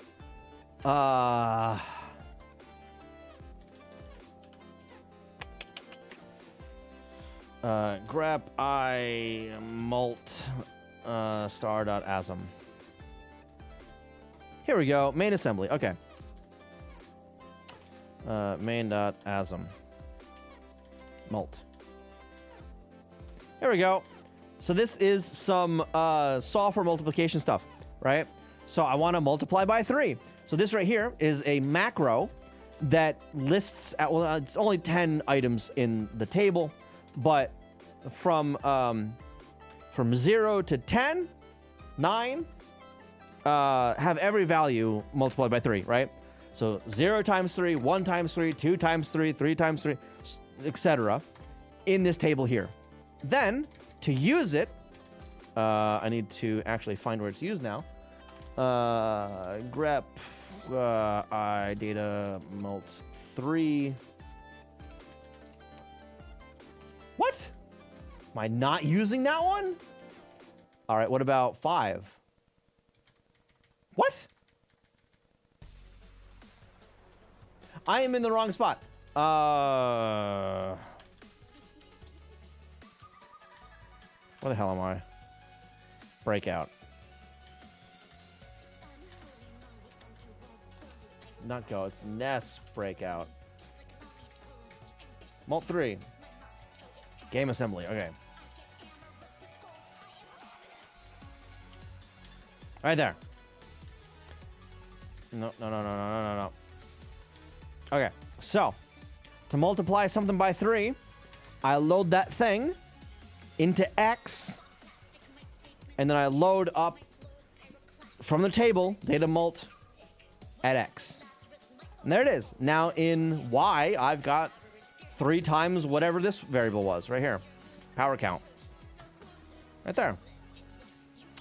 Is grep case sensitive? Normally yes, but -I means insensitive. Yeah. Sorting to voltage A will do the multiple. Basically yes. So for the MMC5, it has a multiplication unit, which is associated with 2 separate, they're memory mapped addresses, or memory mapped registers. So it's a memory address I write to, right? And to multiply 2 numbers together, I write the first number to the first register, first address, and the second number to the second address. And then as soon as I write that second number, I can go and read both of those bytes, because it's an 8-byte. It's 8-bit times 8-bit gives a 16-bit result, right? So once I write that second byte for the operands, the result is ready in both bytes. Right? when I read it back. Right back in, no worries. But yeah, so this is one way to do it. Lookup table. The other way to do it is like multiplication long form in assembly, essentially, right? Which involves shifting, and you'll do that when you have two operands that vary, that you don't know what either operand is at compile time. Like here, I know what one of the operands is at compile time, right? So I can do this optimization. That's Palatoro when I hear that's a fantastic game. I haven't played it yet. Do all the math? No, thank you. Yeah, that's like a roguelike card game, right? So much math. Oh my god. And RNG? Bloody hell. I have done RNG on the NES, but it's PRNG. It's procedural RNG, right? It's RNG that's good enough for what I need to do. In fact, I do RNG here. That's how I get the bags. Or the pieces, the next pieces, right? Score counting and Baltaro, I'm vaguely familiar with it. I know it's a card game that's like roguelike deck building, kind of, sort of. And it's pixel art. Yeah. People that are wondering, this is basically software multiplication in C. Let's have a look. Oh yeah, you got a loop for it. Yep.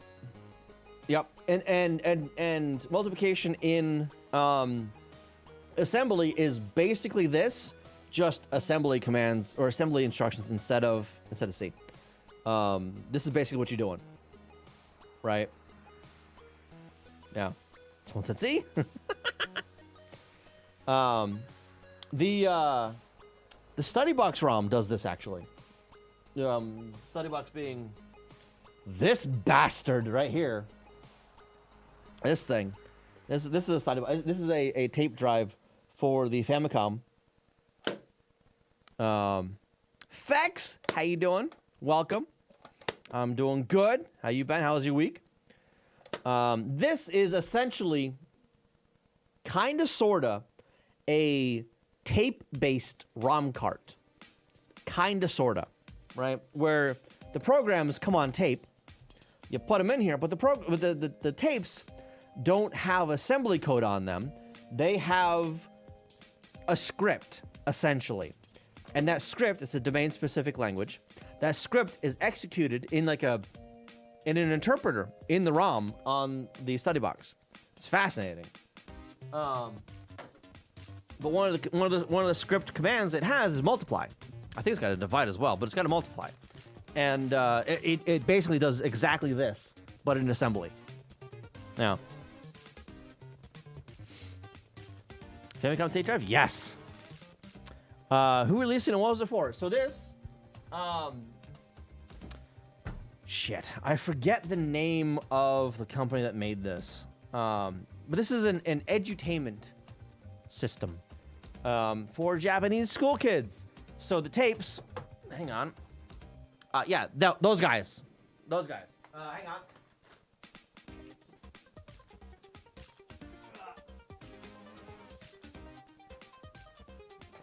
So I've actually got some of the tapes.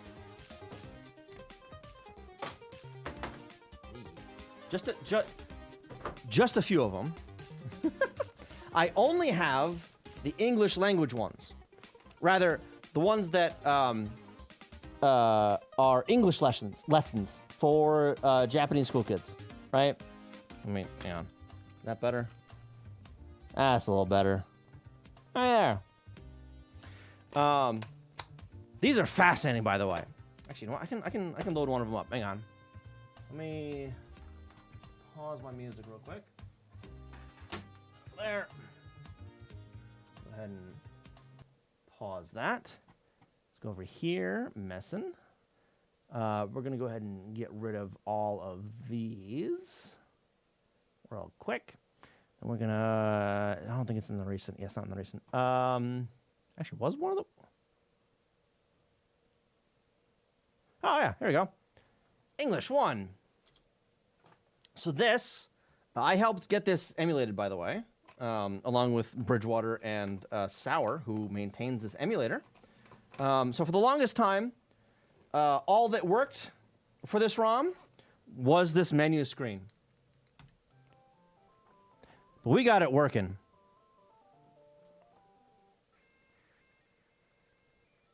I forgot to turn on the audio for you. It's quiet here now, but... Adam Dive, how you doing? I was debugging some wall kick stuff for Tetris. My implementation of Tetris. But yeah, so this is the first tape in the English series for the study box.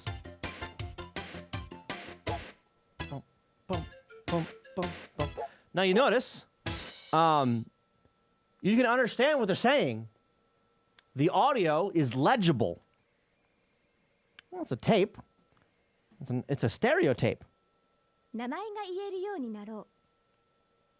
You could, well, maybe you could understand that was a language being said. I don't know if you actually understand it because it's in Japanese. Fair. So it's a stereo tape. One channel is data, the other is audio.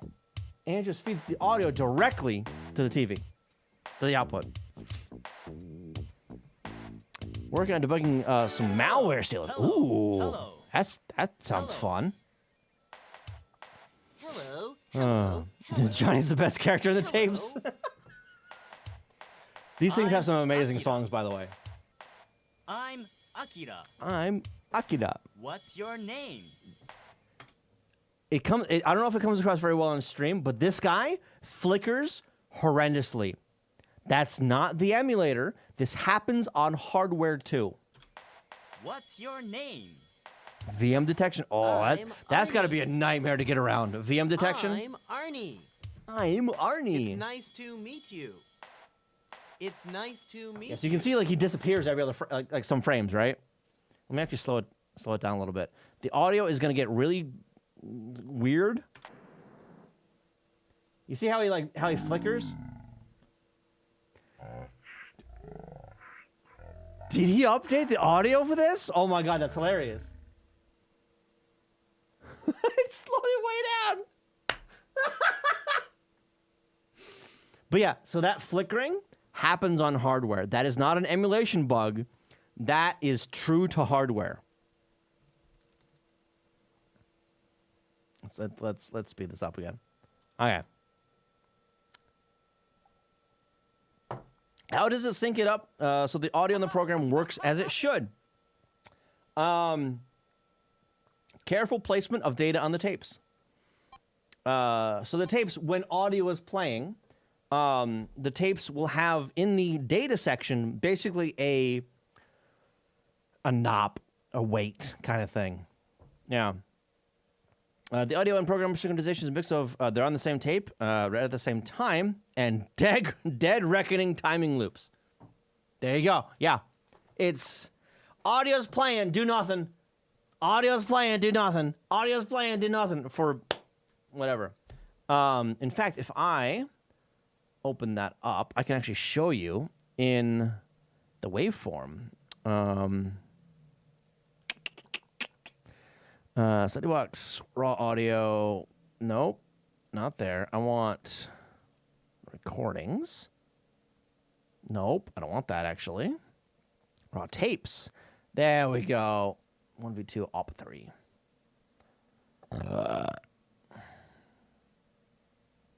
This right here is a raw recording of one of the tapes. And if I over here and go spectrogram, we can see we've got a bunch of data right there. Then the audio starts, right? And then this down here is the weight on the bottom, right? So that's just like a solid tone, basically, right? While the audio plays. And then there's some more data. There's a lead in right here. And then some more data for things. And then it just waits for the audio to play. So it's a lot of that. A lot of that. But yeah, so this is the raw waveform, the raw tapes. Yeah. Yeah, the seeking is limited. Yeah.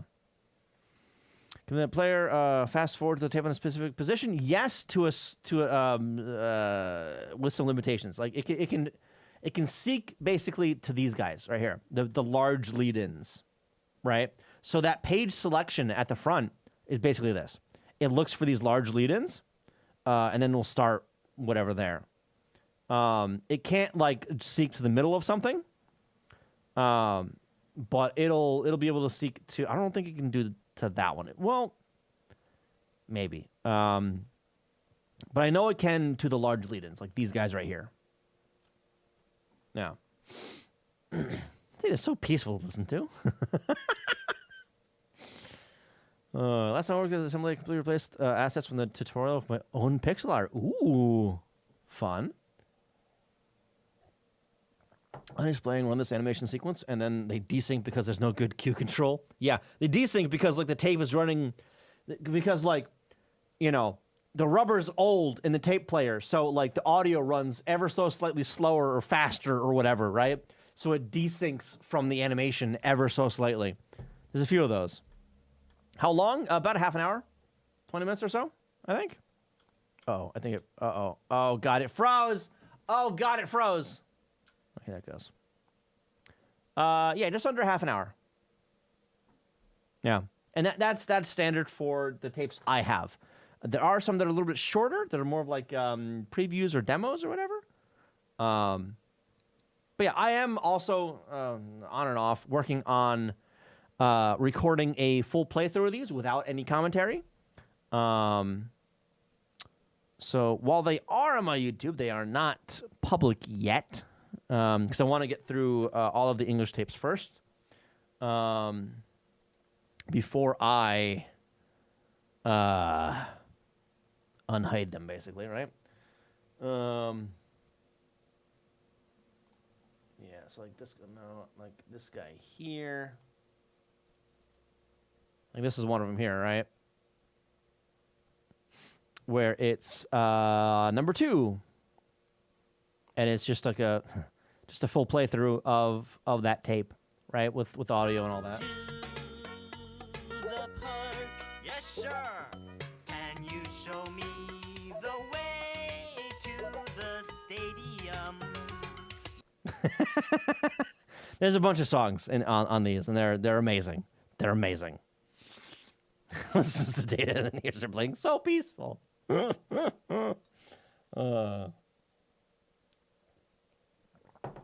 look at this. What? I actually a piece of code, mostly on my own for the first time. Code wasn't just replacing assets. That is. Oh, nice. So look at this. Sort of fixing in my defense, the issue was just a typo. I have so many typos in code. Oh my god. But basically, every time I try to compile something, like even at work, it's this variable doesn't exist. Fuck. This one's never used. What the fuck is this? You missed a comma. I said, god damn it. There's always syntax fixes that I gotta go and fix. Yeah, I'm getting a little bit better, but it's a uphill battle. But yeah, so I am working on documenting all the tapes that I have and writing little short blurbs on all of them and all that kind of stuff. Yeah. So weird because instead of the code not compiling or crashing, it just causes the collision to bug out. Collision is my fucking arch nemesis, all right? I hate collision. This book could totally be incorporated as actual part of the game design. Copy the URL to the endless video. 1 minute and Johnny is moonwalking.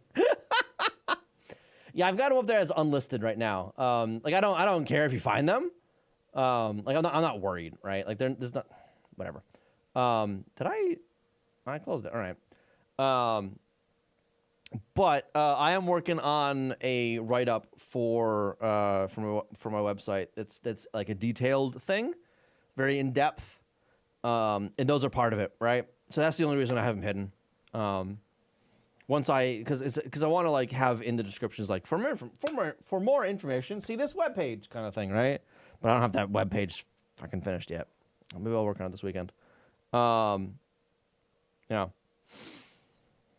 Reminds me of a classic programmer thing. Nasty bug, debugging for 3 days. The fix changes a single character. I've had so many of those. Yeah.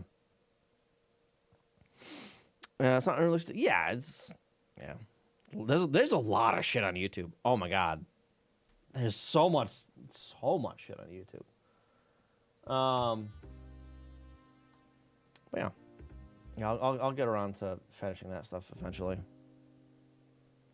3 characters? Mine, I have had single byte fixes. Single character fixes. I've had those. More than once, I think. Honestly. In professional code. Yeah, no, even in professional code, I've had those fixes that are a single goddamn byte.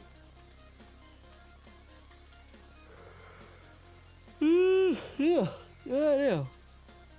All right, let's get back to stuff. Recent files, Tetris. AAA game code even. Oh yeah, I was actually playing the other day.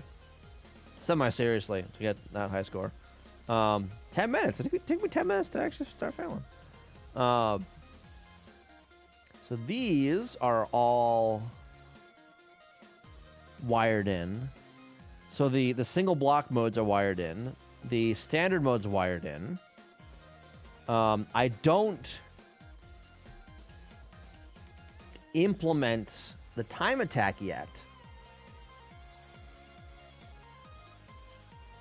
Didn't I want to like break out the time attack into like, 1 minute, 5 minute, whatever the hell, like 30 second, whatever.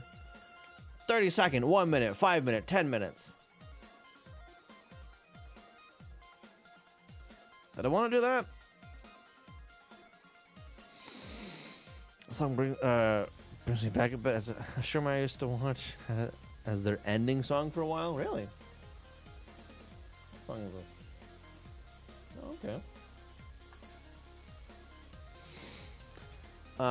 Yes, I don't do any of the time attack stuff. I still need to actually implement that, as well as the dirty board. Was that the other one? Was that the next thing I was gonna do? Was the dirty board? I forgot that this does that. My controller is a fucking mouse because of course it is. No hold. I think I do. Yeah, I spent some time on getting that right. Yeah, you can actually see it animate here, or the behind the scenes on it, right? So if I open up the tile map viewer, I zoom out a bunch. All right, let me get rid of the attribute grid, and I'll add the scroll overlay, and I will slow this down to quarter speed, and you'll be able to see.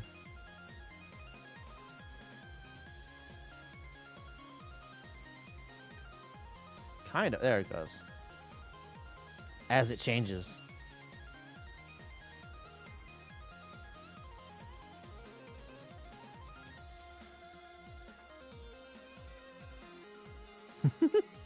So I update the screen in 3 passes, right? How is it done? Yeah, so I'm using I'm obviously using 2 screens here, right? And when I switch a screen, so say I'm on this screen and I want to go right? I hit right, which is Z blocks, right? So I hit right, and that starts the timer essentially that counts for the scroll position, right?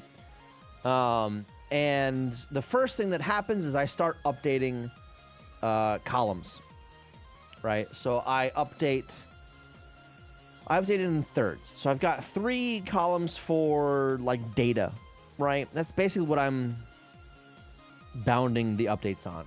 So I update all the columns that have to do with times on the first pass, right?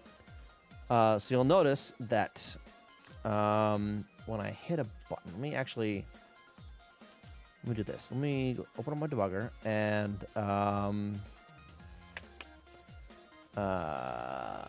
step out of that.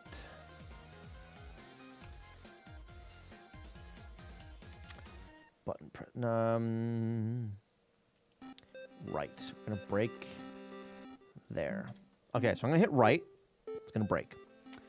And I am going to frame by frame this. I'm gonna bring this over here. So I'm gonna go one frame at a time. And actually, I think I can do changes. Okay, so it should highlight the changes that happen every frame.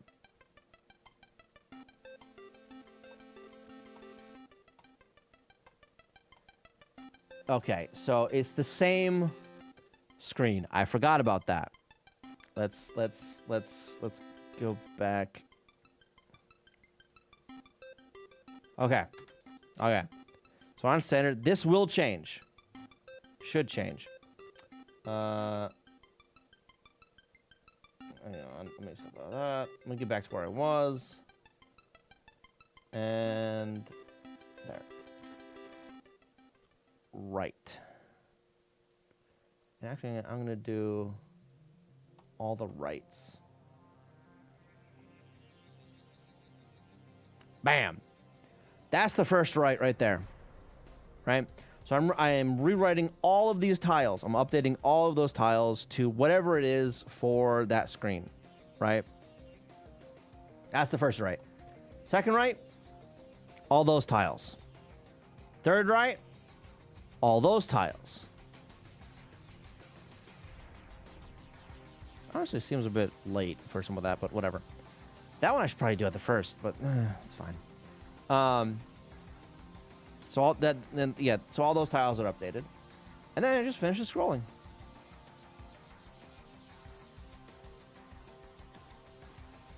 And then for the reverse of that, oh, let me hang on. Oh, because I didn't put a breakpoint on left. Let me put a breakpoint on left right there. Okay, I'm gonna hit left. And on the reverse of that, it does the same thing but in reverse.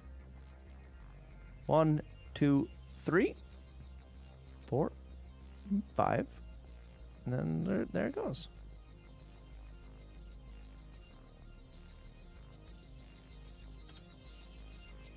So that's how that happens.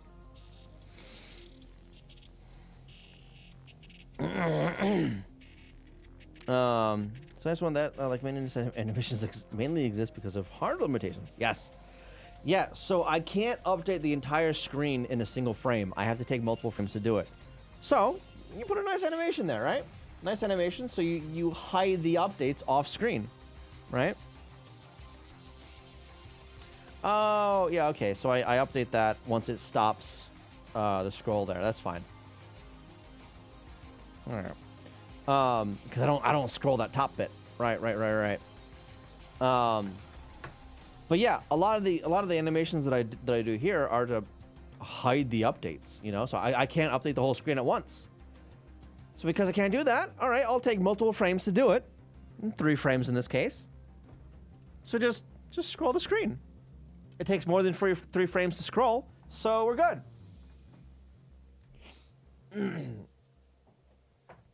One thing I'd like to do in assembly with this project is maybe add a basic state machine, or just states in general. Just a main menu so it doesn't immediately jump to the game when you load the ROM. I imagine that it must be more tricky, as I need to unload stuff from VRM probably. To load it back again, I'm pretty sure there's a specific timing code. Kind of, sort of. So for menu stuff, it's a more global state frame. I'll show what I mean. I'll show you what I mean in a second, because I actually use states in this game. Isn't the old values still showing while scrolling? No, they're not, because they're updated off screen. So this This box right here is the scroll box, the screen, right? It's the scroll location. So that's what's being displayed. Or rather, what will be displayed once it's drawn. The breakpoints on like the top of the screen or whatever. So it takes time to draw the screen. So as long as that portion of the screen isn't drawn yet, you can still change it. It's weird that way. Don't worry about it. I'm actually doing that with hang on, let me turn this back on so I can show you. With something else. I'll show you here in a second. Okay. So, notice the screen is halfway between both screens, right? Both name tables, right? Standard hasn't moved, but it's supposedly off screen. So this is refresh at scan line. So this shows the state of the screen at a specific scan line. I'm going to lower that a bit.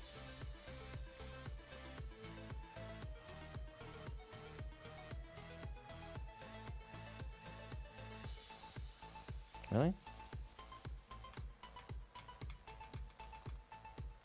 Really? Refresh and break. What the hell?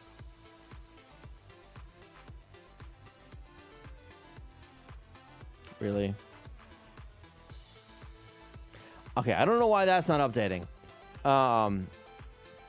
But basically, I'm gonna scroll all the way down and make sure it's that. That's broken. That's cool. I'll put a bug report in. But basically, for this, at the very start of the draw, I set the scroll to 0. Then, once it's past drawing this, once this is drawn, I update the scroll again. I say, no, the scroll's no longer 0. It's over somewhere else. Right? If I go over to the event viewer, you can actually see where the draw currently is on the line. That's that yellow line right there, right? So as long as that a given portion of the screen isn't drawn yet, I can potentially change what's on what should be drawn there, right? I mean, there's limitations of what I can actually change. That was F7? 7. There are limitations of what I can change while it's drawing. But yeah. One updates after it renders the next frame. Oh, for that.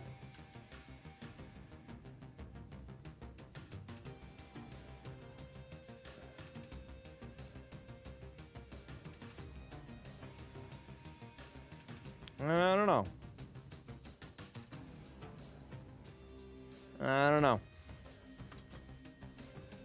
don't know. That's acting weird on it, but whatever. Yeah. Keep in mind that I use menu and title screen interchangeably. Oh yeah, so state machines. Let me show you how I do that here. So I have basically 3 global states. 4 global states, right? The first state is this main menu right here, right? The second state would be one of these submenus, right? One of those submenus. That's a second state, a global state.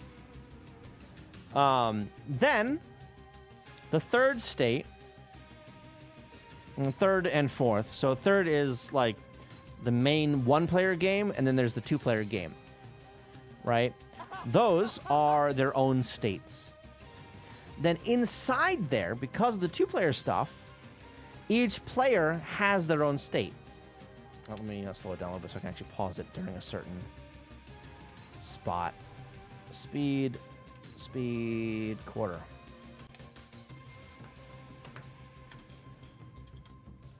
Right there. This player is in the state falling. This player is in the state placing, I think. Yeah, placing. So there's two separate states for both sides of the board, right? That's how I actually do that animation of hang on.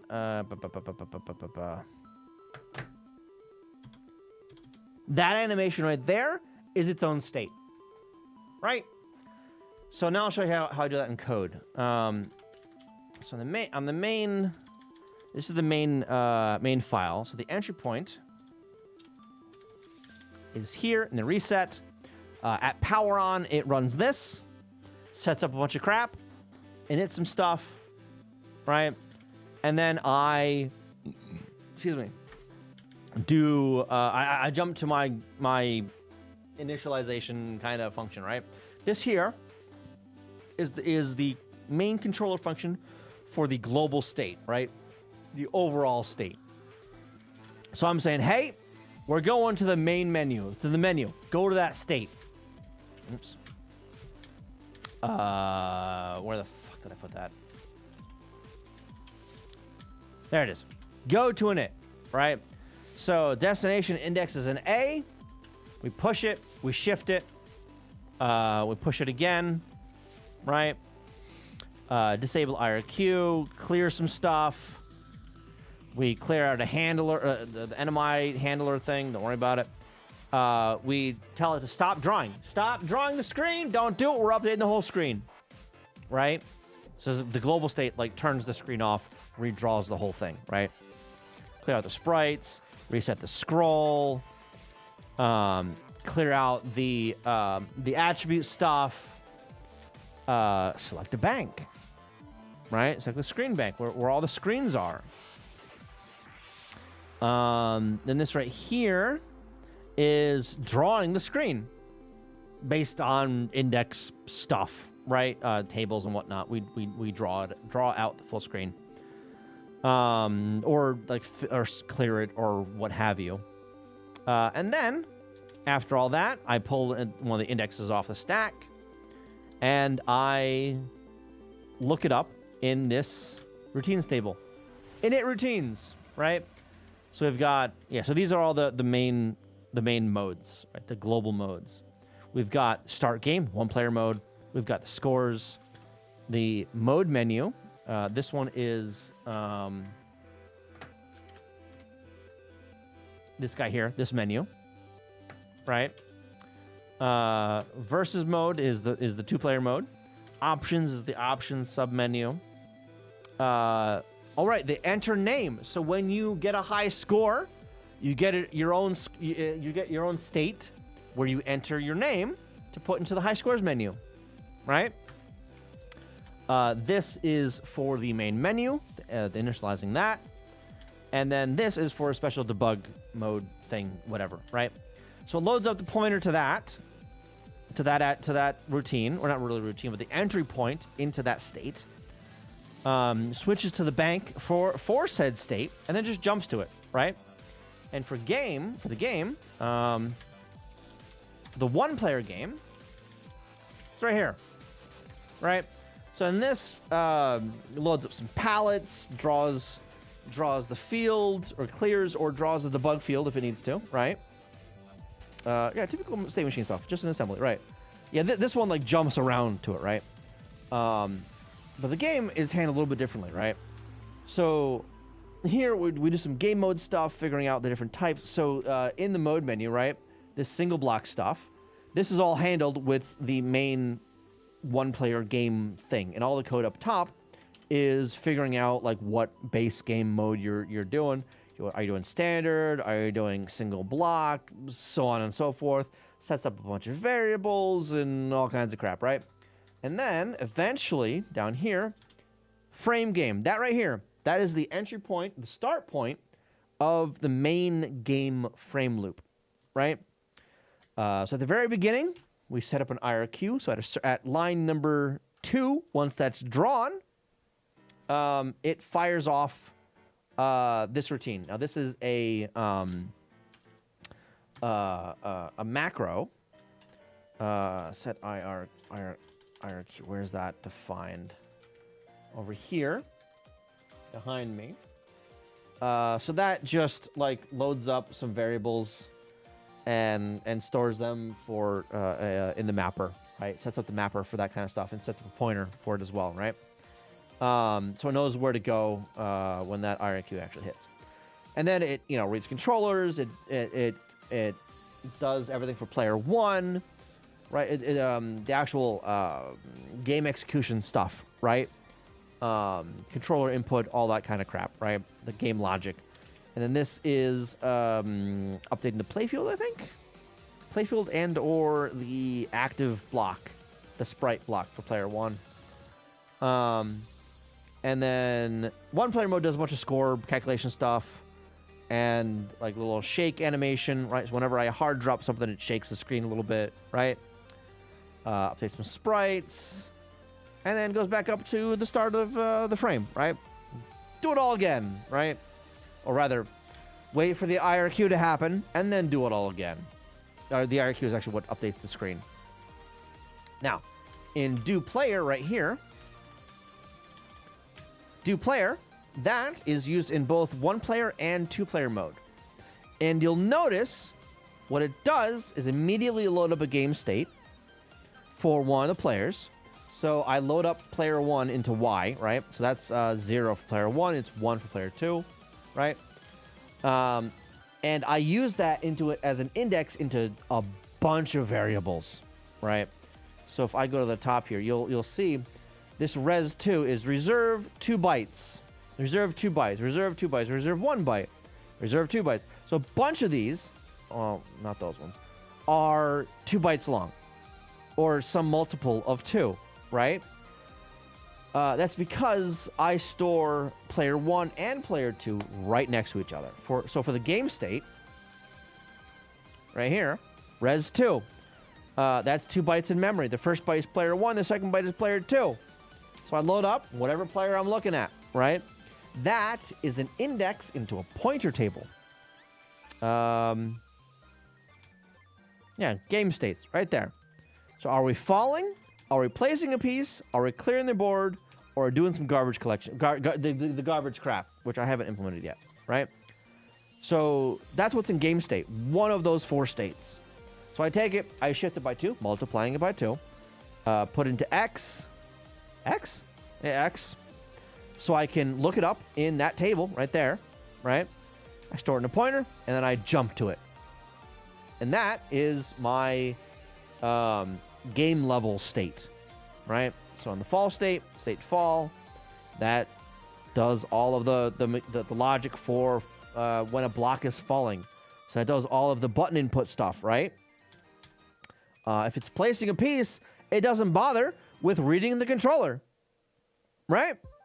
Or rather, looking at the controller. It doesn't bother doing that because the piece is being placed. You can't move the piece, so we're not looking at the controller. We're not bothering with that, right? Then for clearing, same idea. It does a bunch of logic for finding the rows it needs to clear and actually doing the animation of clearing the rows and waiting so many frames to clear the next column kind of thing, right? So with that clear animation, all right, well, I mean, this will work. So with that clear animation, you can actually see it. Let me step frame by frame here now. It will start from the middle and clear out. So that is all handled in that clear game state, right? It has some counters to, it's a countdown of are we ready to clear the next column yet, kind of thing, and all right, we need to clear the next column, clear these 2 bytes, kind of thing, right? Yeah. Just to be clear, that Y you're loading state into as a register or what? Yes, it is a register. The NES, the 6502 has 3 registers. A, the accumulator, which all the math and stuff happens on. It's the general purpose register. And 2 more registers, X and Y. Those are index registers to use into lookup tables and with pointers. Yeah. That's different than the Game Boy. Those registers have different labels and names. Yeah, so the Game Boy is it is a different architecture. It's a bastardization of like Z80 and X86, I think. It's some weird bastardization there. It's still 8-bit, but yeah. A, X, and Y. All the letters that Moss knew at the time. Yeah. But yeah, so that's that mode, and I think part of the clear mode also does moving down of all the lines, right? So if I do F8 again, it will move. After this one, all the blocks will move down one, all the play field, right? It moves down one, so that's part of the same state. And then from there, it loops back and goes to the falling state, which then, you know, spawns a new block and lets me control it again, because it's reading the controllers again, right? But during this, I can't, like, do anything with the controller because it just doesn't do anything, right? You're not expected to be able to control a block during that, so it doesn't let you. I don't even bother looking to see if I'm pressing a button, right? Yeah. So wondering why I was always storing things in A when doing any kind of calculation. Then I saw that the accumulator, it was the accumulator. I was like, oh, yeah. A is the general purpose / math register, right? So any math you're doing, adding, subtracting, shifting, that's all done on A, right? A is all the math stuff all works on A. There's fewer things that work on X and Y, but they're used differently, you know. And that's specific just to 6502. Yeah, so x86 does other weird shit with their registers. So I don't know.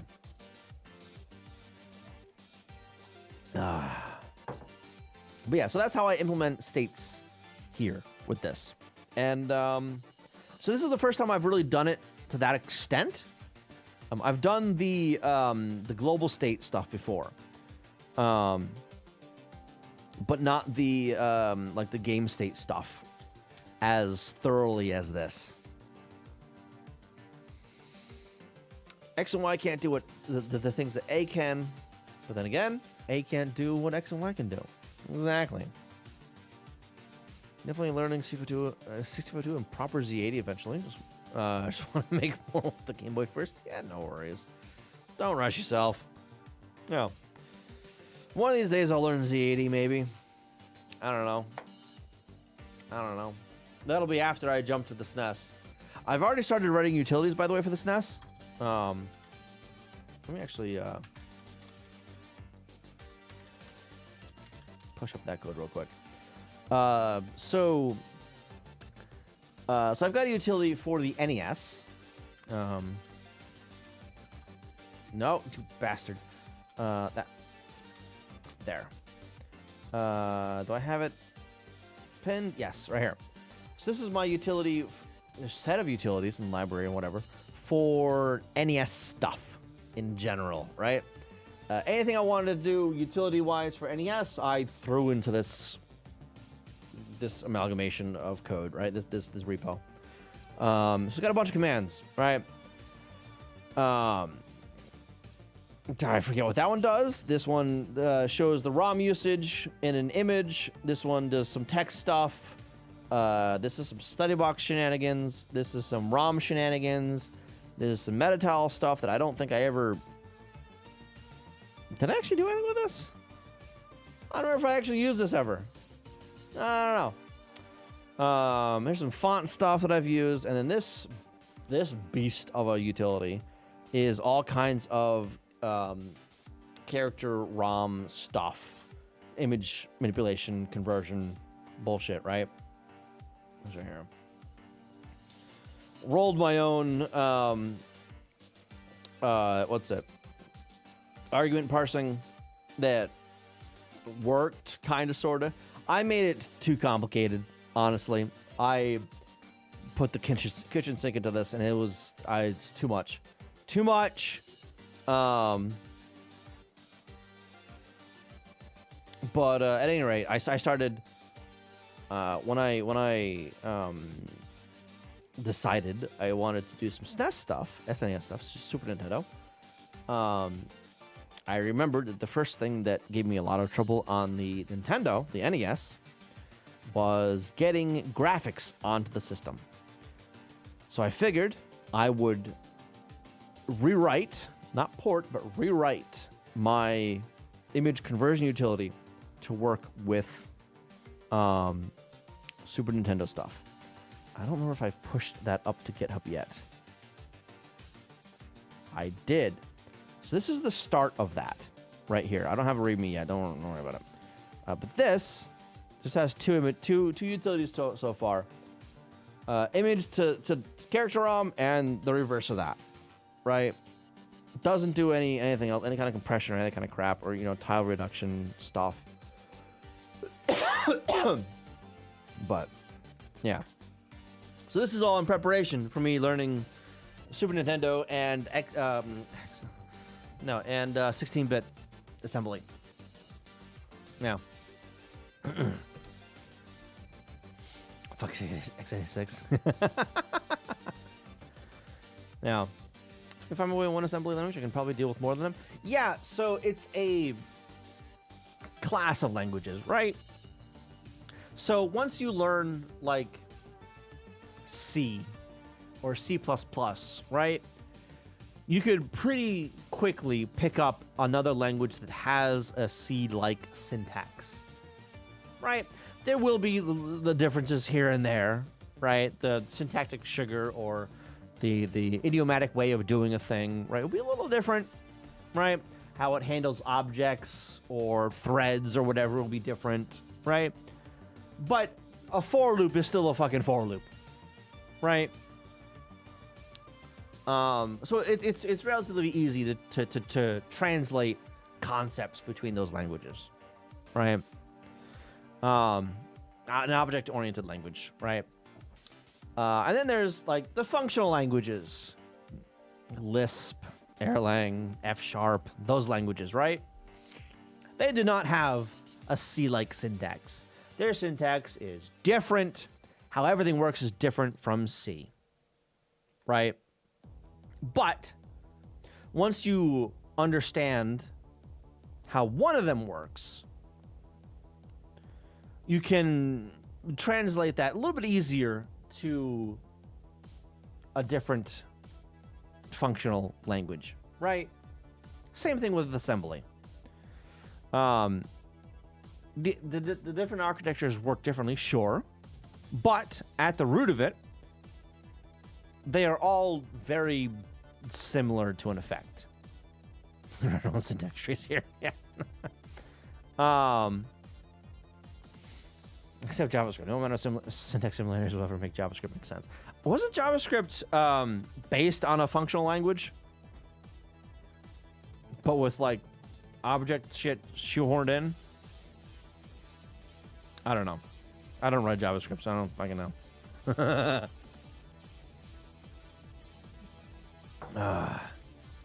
Notice this from my little knowledge of C and then messing around C#. Yes. Only 354 plus 404 plus 508 or 1,266 instructions. That's a few. Yeah. All I know was made in a weekend to check forms on sites. All I know is JavaScript terrifies me due to the way wacky shit. To the wacky shit it does. Yeah, fucking importing left pad or some bullshit. Import is odd. Fuck you. Go to hell.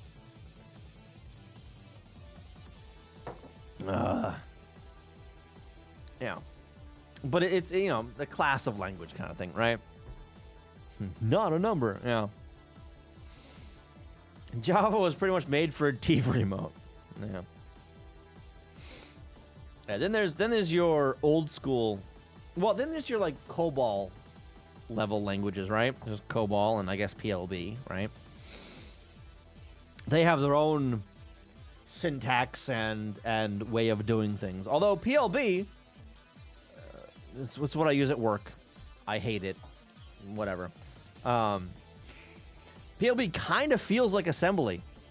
Yeah, what if we designed by committee? Well, yeah, that's exactly it. It was designed by the U.S. government by committee. That's exactly it. Yeah. And it shows. It fucking shows. Which reminds me, I got a call that I didn't answer the other day from a recruiter, and then they sent me an email for a COBOL job.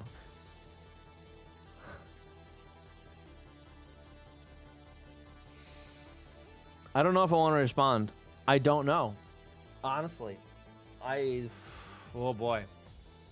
I'm torn. Because COBOL is lucrative. But it's also twice as old as I am. At least.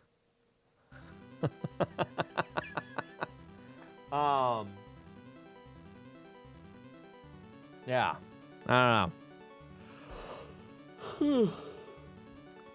Ada's an interesting. I've heard of that one, yeah. Not ancient yet. It's from the 50s, yeah. It's about twice as old as I am, yeah. Yeah. How you doing, by the way? Dakao copy? Did I say that right? Hello. There's also the basic languages. I find there's existence interesting. I don't see myself learning those. Yeah. JavaScript has a few watts, such as plus not really being commutative. A and B can be different from B plus A, when A and B have different types. Yeah. I genuinely feel like I'd rather mess with assembly than basic somehow. So the first language I touched that I ever wrote any programs in, anything, was TI-83 Basic. And even back then, I was astounded that people could make Super Mario Brothers run on the TI-83. I'm like, wow, how the fuck does that even work? Assembly? What? It's a fucking Z80. That's all it is. It's a Z80 on that thing. What kind of job was it? I haven't read the email. I don't know. I have an idea. I think it's, if it's for the, there's one company near me. It's like an insurance company. I think it's this insurance company. I've already interviewed with them a year or two ago. The interview went well, but they didn't call me back. 2 years ago, I think. But yeah, it's maintaining ancient insurance software on Z80 mainframes. Not Z80. ZOS. ZOS mainframes. IBM mainframes. I don't know how I feel about that, honestly.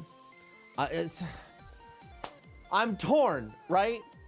Because that is a stable fucking job, right? They're hiring people because the people currently in that position want to retire.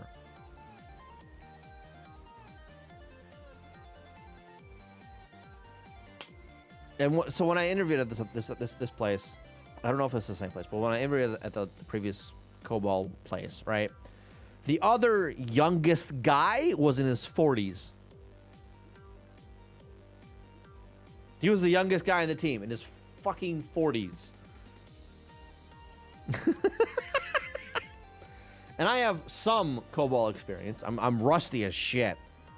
Because that's a few jobs away. That was a few jobs past. Yeah. Making a basic interpreter on an Altair 8800 is also lucrative. So it's in the 80s and your name is Bill Gates at least. But yeah, no, COBOL programming currently is lucrative. Currently. Yeah. Fortran is also living its second heydays due to this same reason. Really? Fortran even?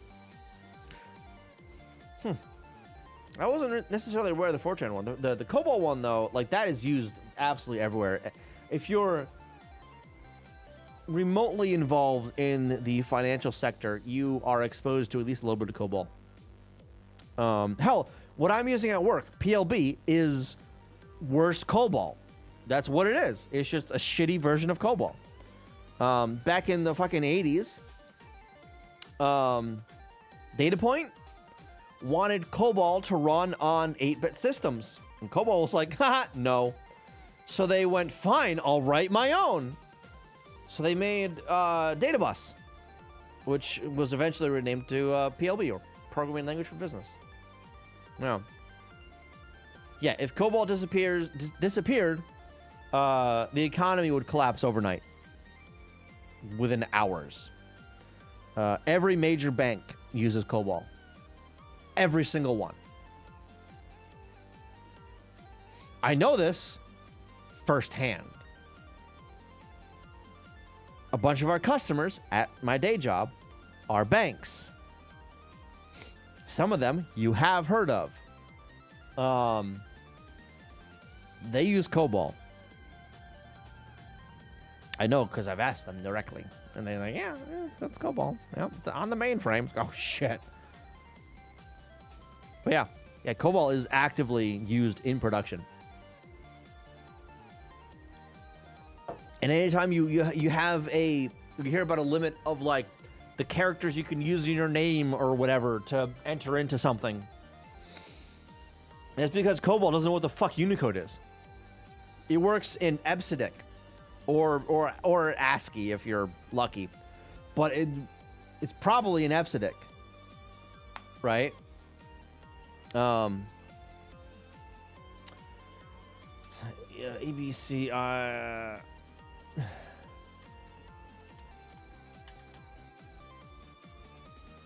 This EBCDIC. This nonsense. Extended binary coded decimal interchange code. Then 8-bit character encoding used mainly on IBM mainframe and IBM mid-range computer operating systems. It is descended from the code used with punched cards. And the corresponding 6-bit binary coded decimal code used with most of IBM's computer peripherals of the late 1950s, early 1960s. Dates back to these fucking things. There are fun ways to break the system. Recently saw a short of someone living in Japan, and they're having her middle name breaks. And her having a middle name breaks systems there, so that she needs to always have her physical stamp with her. Oh my god.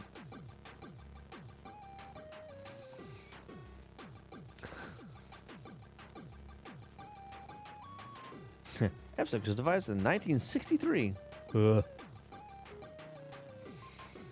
That time punch cards were also in usage, therefore they needed the backwards compatibility. Yep.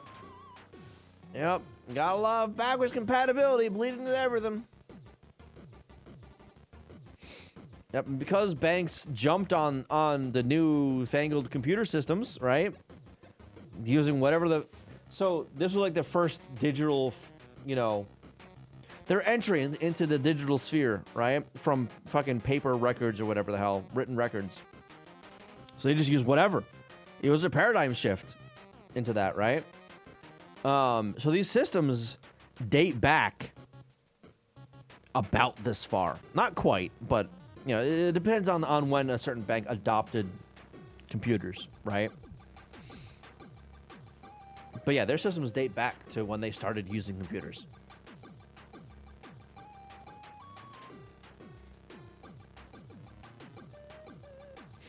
Not all operating systems running on IBM hardware use EBCDIC. IBM AIX does not. And Linux on the IBM Z.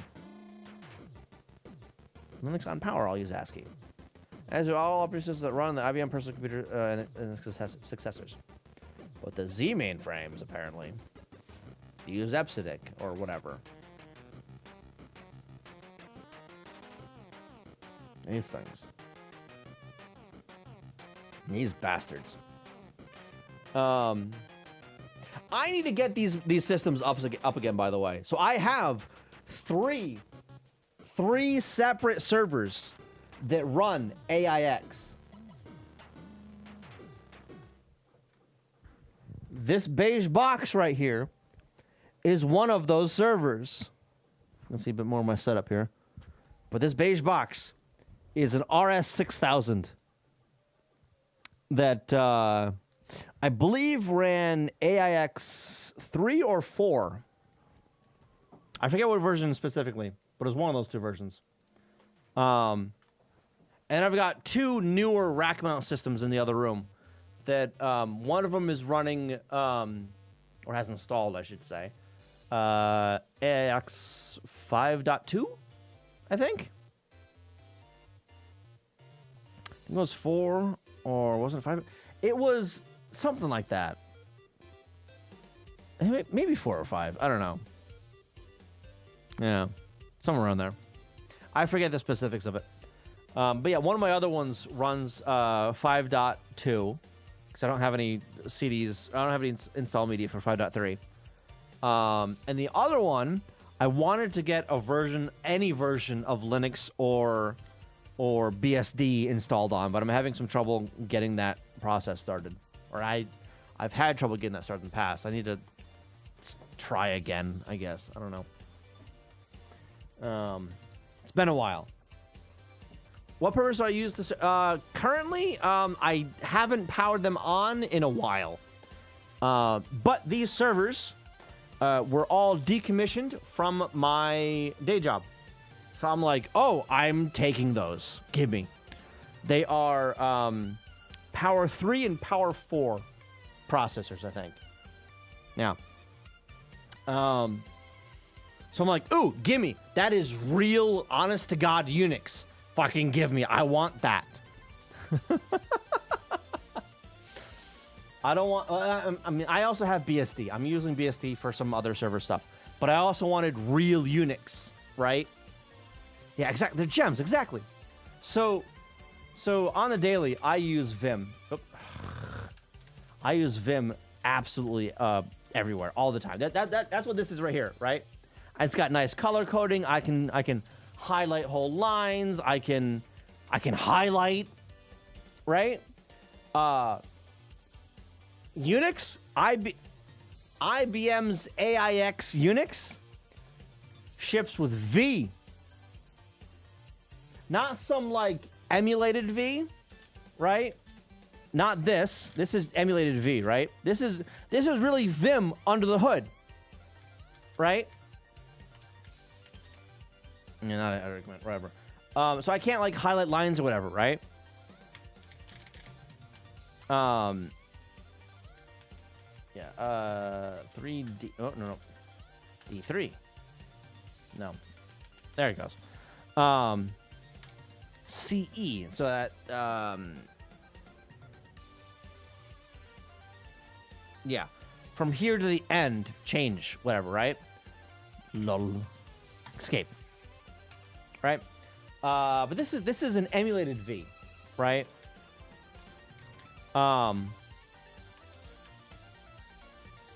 IBM comes with real V.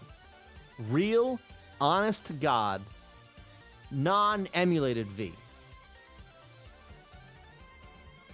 Pure V.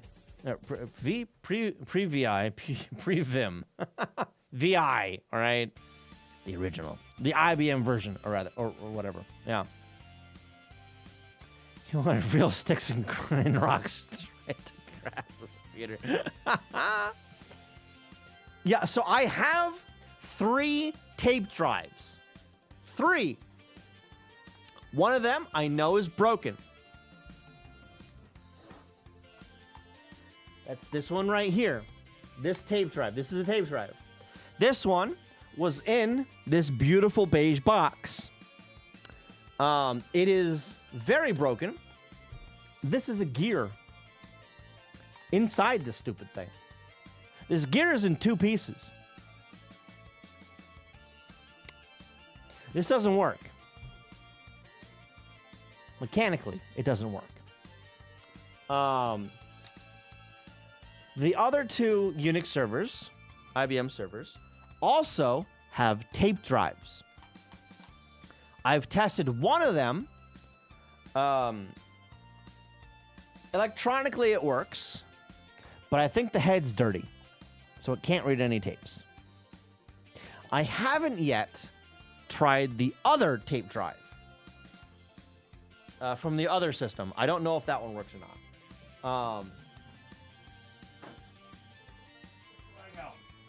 I am very interested in a tape backup system. But I haven't taken the dive yet and spent $1,000 or $2,000 on a modern tape machine. Whoops. What did I do? Oh my God. Get out of there. I mean, sure, I can clean the damn thing, I guess, but...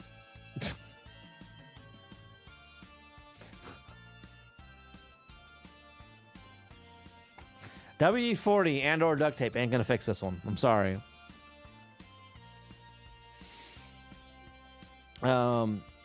Unicode has an EBCDIC friendly encoding. It's called UTF. I've seen that, yeah. Rarely used. Good.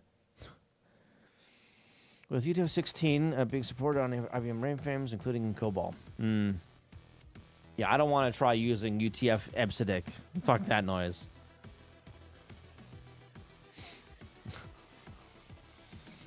Technically it doesn't, as Unicode is just the characters. It doesn't give a shit about the encoding.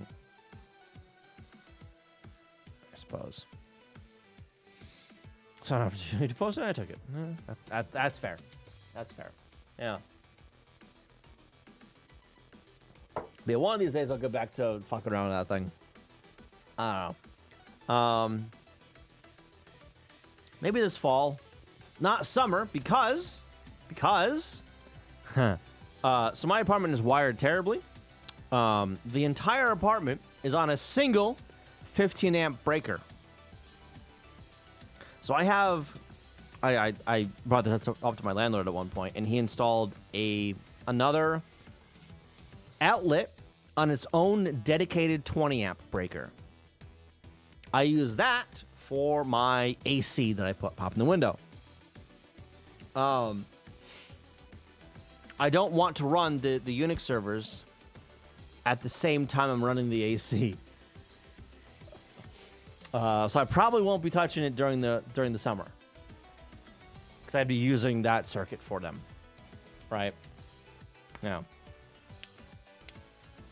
That's semantics. This is defined in Unicode Technical Report number 16. Another question of how you define Unicode. Sure. Sure. I suppose. Fun fact, the reason why Windows uses UTF-16, even though you can make it UTF-8, is because MS supported Unicode before UTF encoding existed. It's technically MBC encoding. Oh. Thank you for that file. I appreciate it. Yeah, Windows... the UTF-16 in Windows is annoying as shit. God, I remember at one point I was trying to fix something with some PGP bullshit, right? And if you're using GPG, Windows XP, using GPG, and you don't specify an output file, it dumps the binary, the unencrypted binary data to the console, to the terminal. So on Linux, you can just redirect the console output somewhere, right? And it just fucking works. On Windows, if you try that, it breaks, because Windows is UTF-16. So anything it prints to the fucking console is UTF-16. So it takes every byte and adds a null byte directly before it. Or after. I forget what. Wait, which.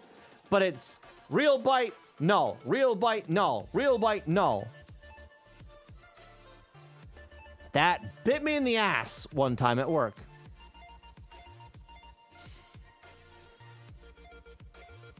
Yeah, backwards compatibility is a bitch. I'd be interested in if you plan to stream about the AIX revival project. Yeah, so I've got, so yeah, like I said, I've got two of them over there. One of them is fully functional and installed.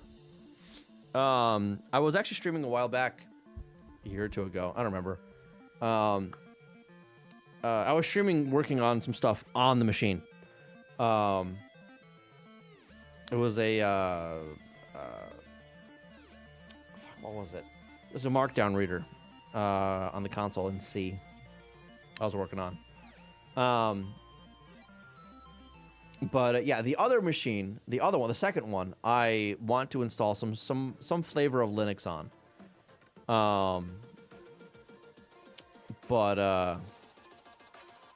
Yeah, like I said, I can't get the bootloader cooperating. I can't get the bootloader to load the fucking installer. It's allegedly able to, but I don't know how. Yeah. One of these days, I'll circle back to that. Yeah. I remember the last thing I was doing on there was I was trying not on the Linux project on that, but on the compiling side on Unix, I was trying to get a relatively modern GCC on there. Because the GCC on there was from the early 2000s, right? Like 2001, 2002, somewhere around there, right? And I wanted something that was at least more updated, right? So I found like the latest version of it or whatever, right? And the latest version goes, hey, in order to compile this, you need at least version whatever, the version X of GCC. And I'm like, shit, that is newer than the GCC version I have on there. Okay, so let's go to this version of GCC, version X, whatever it was, and let's try and compile that one. So I go and grab the source for that, and I think I had some other issue where I couldn't fucking compile that one too. I forget why, honestly. It may have been another like, oh, you need this version Y, and version Y was still newer or something. Something around those lines, you know. I don't remember exactly, but it was some bullshit that I had to deal with. Now, any Windows past update 1903 can be forced to UCF 8. Oh. Keep an embed manifest inside the exe that forces it for the exe, but doesn't work on anything older. That doesn't have the full UTF-8 code page for stuff set correct. Oh. C++ 98 compatible before C++ 2011. Huh. You need a college degree in order to install this. Yeah.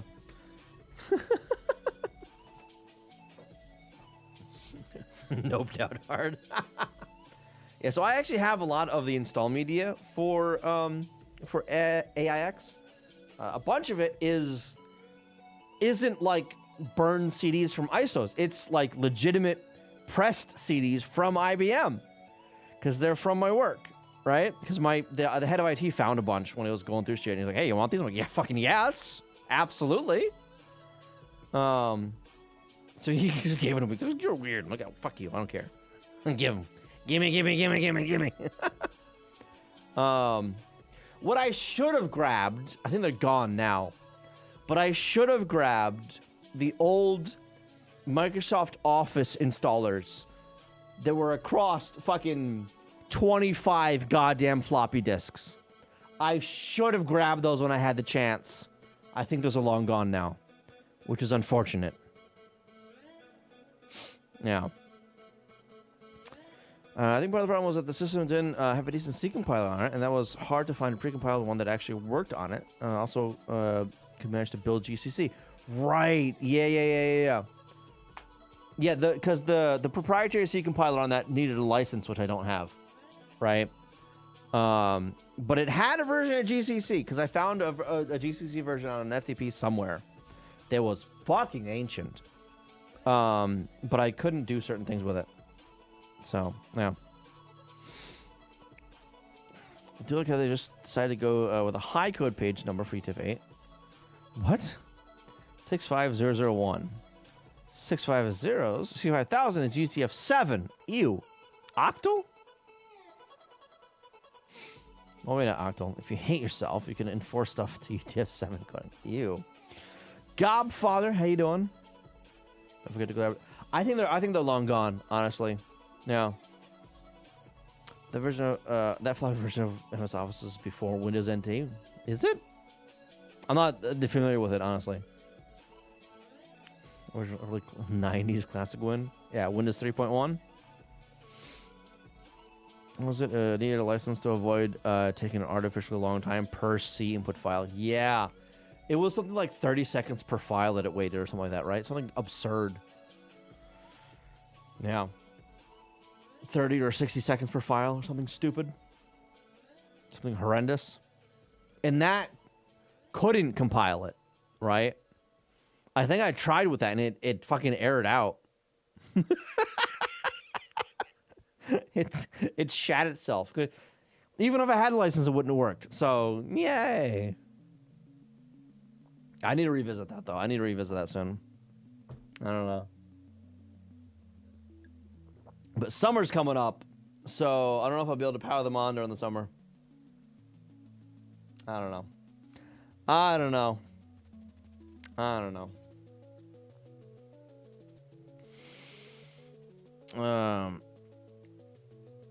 Just remember those. That was just a wait. Yeah, that's a dumb mistake. The script of GTA 5 online JSON parse. I read an article about that where some guy reverse engineered what the hell it was doing and discovered that the JSON parser was doing the worst thing. Yeah, every new token do a new string length, which was fine at the release of the game because the JSON was short. The JSON was specifically for like items in an online store or some shit, right? So it was small at the beginning of the lifespan of GTA 5, right? When it was first released, it was tiny, relatively. So you didn't really notice it, right? But as the years progressed and they added more and more shit to the store, that JSON file got larger and larger and larger and larger. So the little slowdowns, the little inefficiencies in that code just got worse exponentially, right? So yeah, he found out like, oh, this string length is taking fucking forever. Why is it being called this many times? And why is it taking this long? And he digs into it and he goes, oh my God, every single token, they're recounting every single character in the string. What are you doing? Stop that. But yeah, and then after he wrote the article,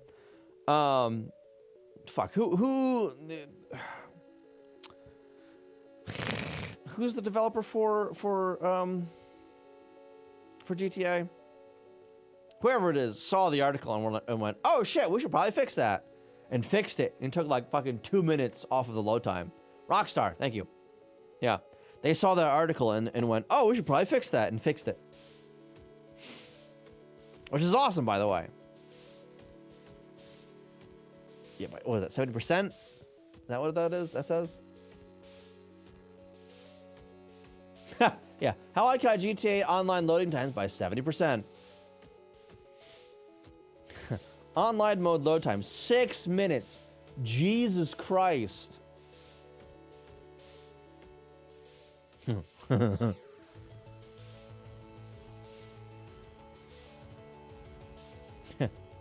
Online unique stuff. 4+ minutes of burning my CPU. Like, what the fuck is going on? What the hell? Single thread bound. Yeah, sure. And he does some profiling. Finds the offender. All right, 48% right there. What the hell is that? Well, this looks odd. The fuck is this? Deidre, yep. The problem one, it's string length? The fuck? Huh? Yeah, this is a fantastic read, by the way.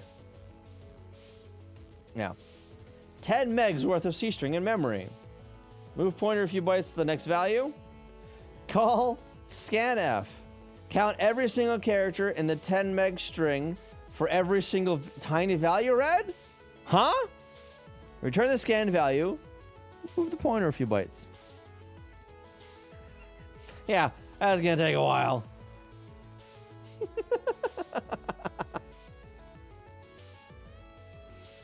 So yeah, he goes over how he proof of concept how to fix it, and then results. Did it work? Original load time 6 minutes. Duplication patch, 4 minutes. Only adjacent partial patch, 2 minutes 50 seconds. Both patches, 2 minutes, just under 2 minutes.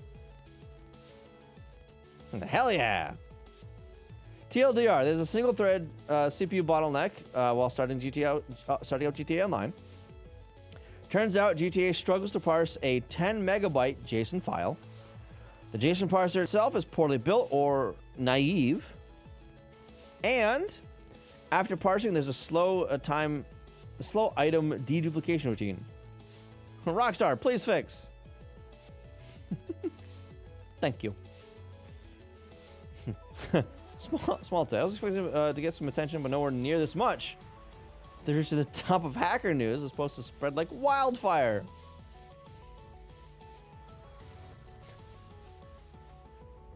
Update in 2021. Got confirmation from Rockstar that this is getting fixed soon. Just got awarded 10K. Oh, wow, I didn't know that. Awarded 10K through their H1 in-game bounty. That's awesome. It's usually only for security issues. So he got an exception on that. Wow. Trying to figure out what's a W8 and how to fill it out.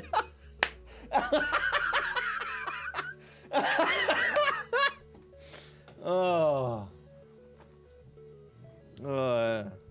They tried asking more technical details, but they couldn't say anything. Fair. Did the benchmark on my same old setup as soon as the update is out. I will do. Yeah. Update. Rockstar released the update. Downloaded and got my first run results. Same hardware, same measurement from Rockstar logo to fully online. Minute and 54 seconds. Let's go. Meanwhile, simmed Jason 3 gigabytes a second. Jesus. Needs to fix the load times. Uninstall the game. I mean, that's one way, I guess. But yeah, this is a fantastic read through of how he finds what's wrong and how he fixes it. Yeah, highly recommend that read through. Highly recommend it. Anyway, I think I'm gonna wrap up. I have accomplished what I wanted to accomplish tonight. I'm not sure what to move on to next. Either the time attack modes or the garbage mode in versus. I don't know though. I'll leave that for Sunday. We'll figure that out then. Yeah. Garbage pals, yeah. So the garbage. So in versus mode, when you do combos in clear lines, right? You have you send garbage over to the next to the other player, right? Depending on how many like lines you clear in combo and all that kind of crap. I don't have that implemented yet, but I do want to put that in. So like the garbage like collects at the bottom and goes up, right?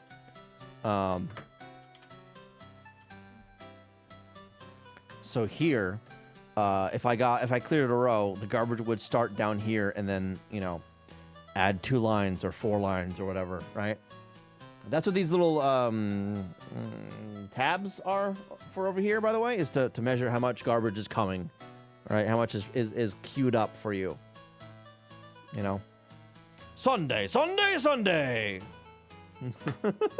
Let's get ready to redacted. You know. Fucking monster truck stuff. Sunday, Sunday, Sunday.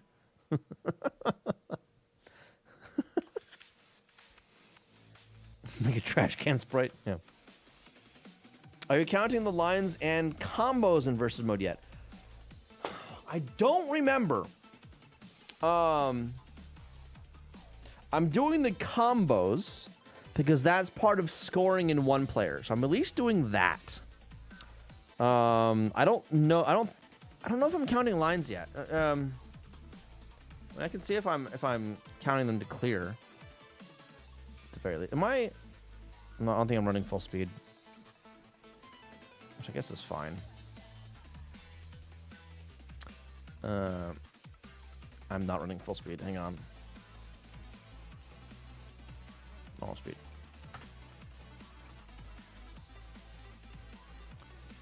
Wop. I am counting lines. Okay, that's good. I don't think I'm counting combos in this yet. Let me set up some combo stuff. Hang on.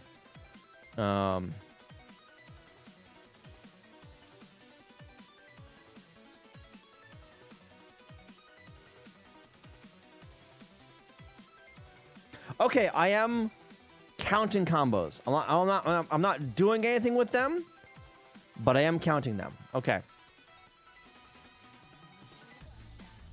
All right.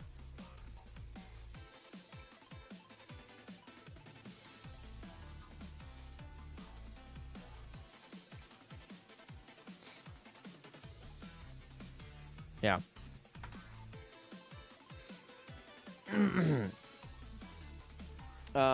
Yeah, so I was counting the combos before I even started the 2-player mode because I was part of the scoring for 1-player mode.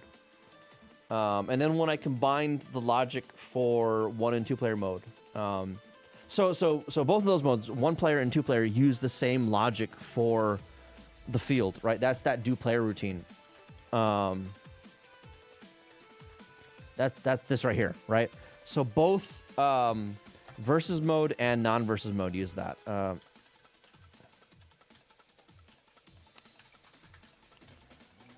If I spell it right, do player. So over here is 1-player mode. Player 1, do player. Player 1, update block, right? And this one, player 1, do player. Player 2, do player. Right? So they both use the exact same game logic code for everything, right? And I'm at least counting combos in both. I'm only doing scoring stuff in general. I'm doing 2-player has no scores.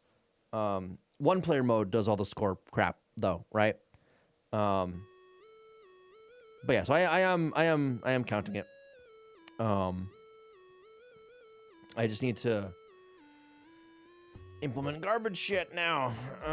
But that'll be Sunday, maybe. Either that or the time attack stuff. I don't know what you'll do yet.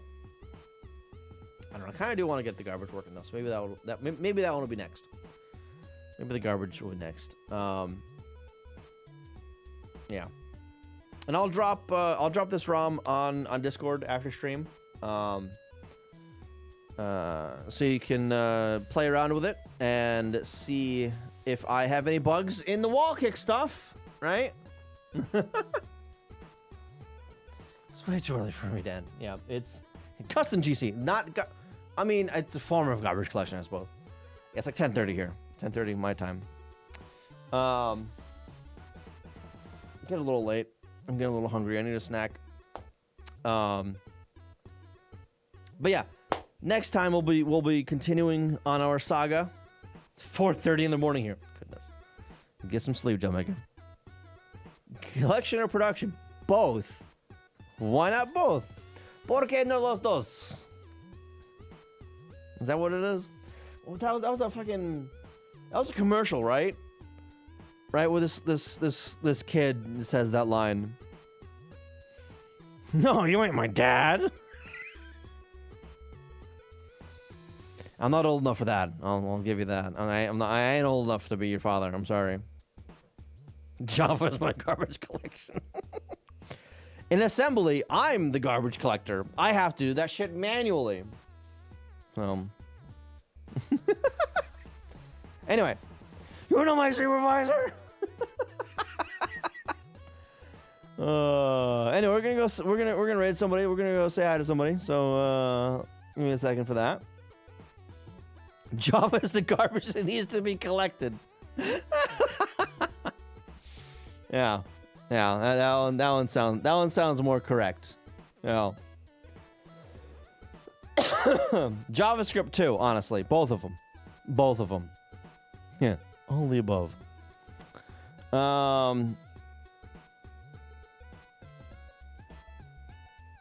Is Dennis actually playing a game? What the fuck is this? No, he's watching. Okay, he's watching a music video. Okay, that's what that is. Never mind. And somebody can just reuse the memory without collecting it first. Well, that's a good idea. That is a different matter. I mean, sure, I guess. You can do that in C too, if you really wanted to, but you know, whatever.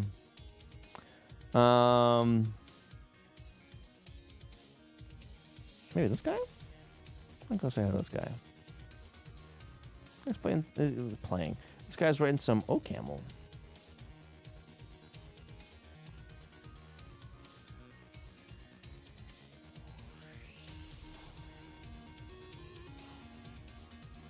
Doing some Sudoku right now. We'll go say hi. We'll go say hi. My audio actually work? Yeah, maybe. Come with me to say hi. I'd appreciate it. Tried Rust, but I found it to be frustrating.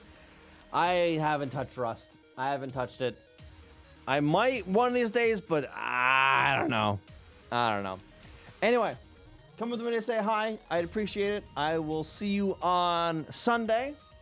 And join the Discord if you haven't already. And I will see you guys next time. You have a good night. Bye-bye.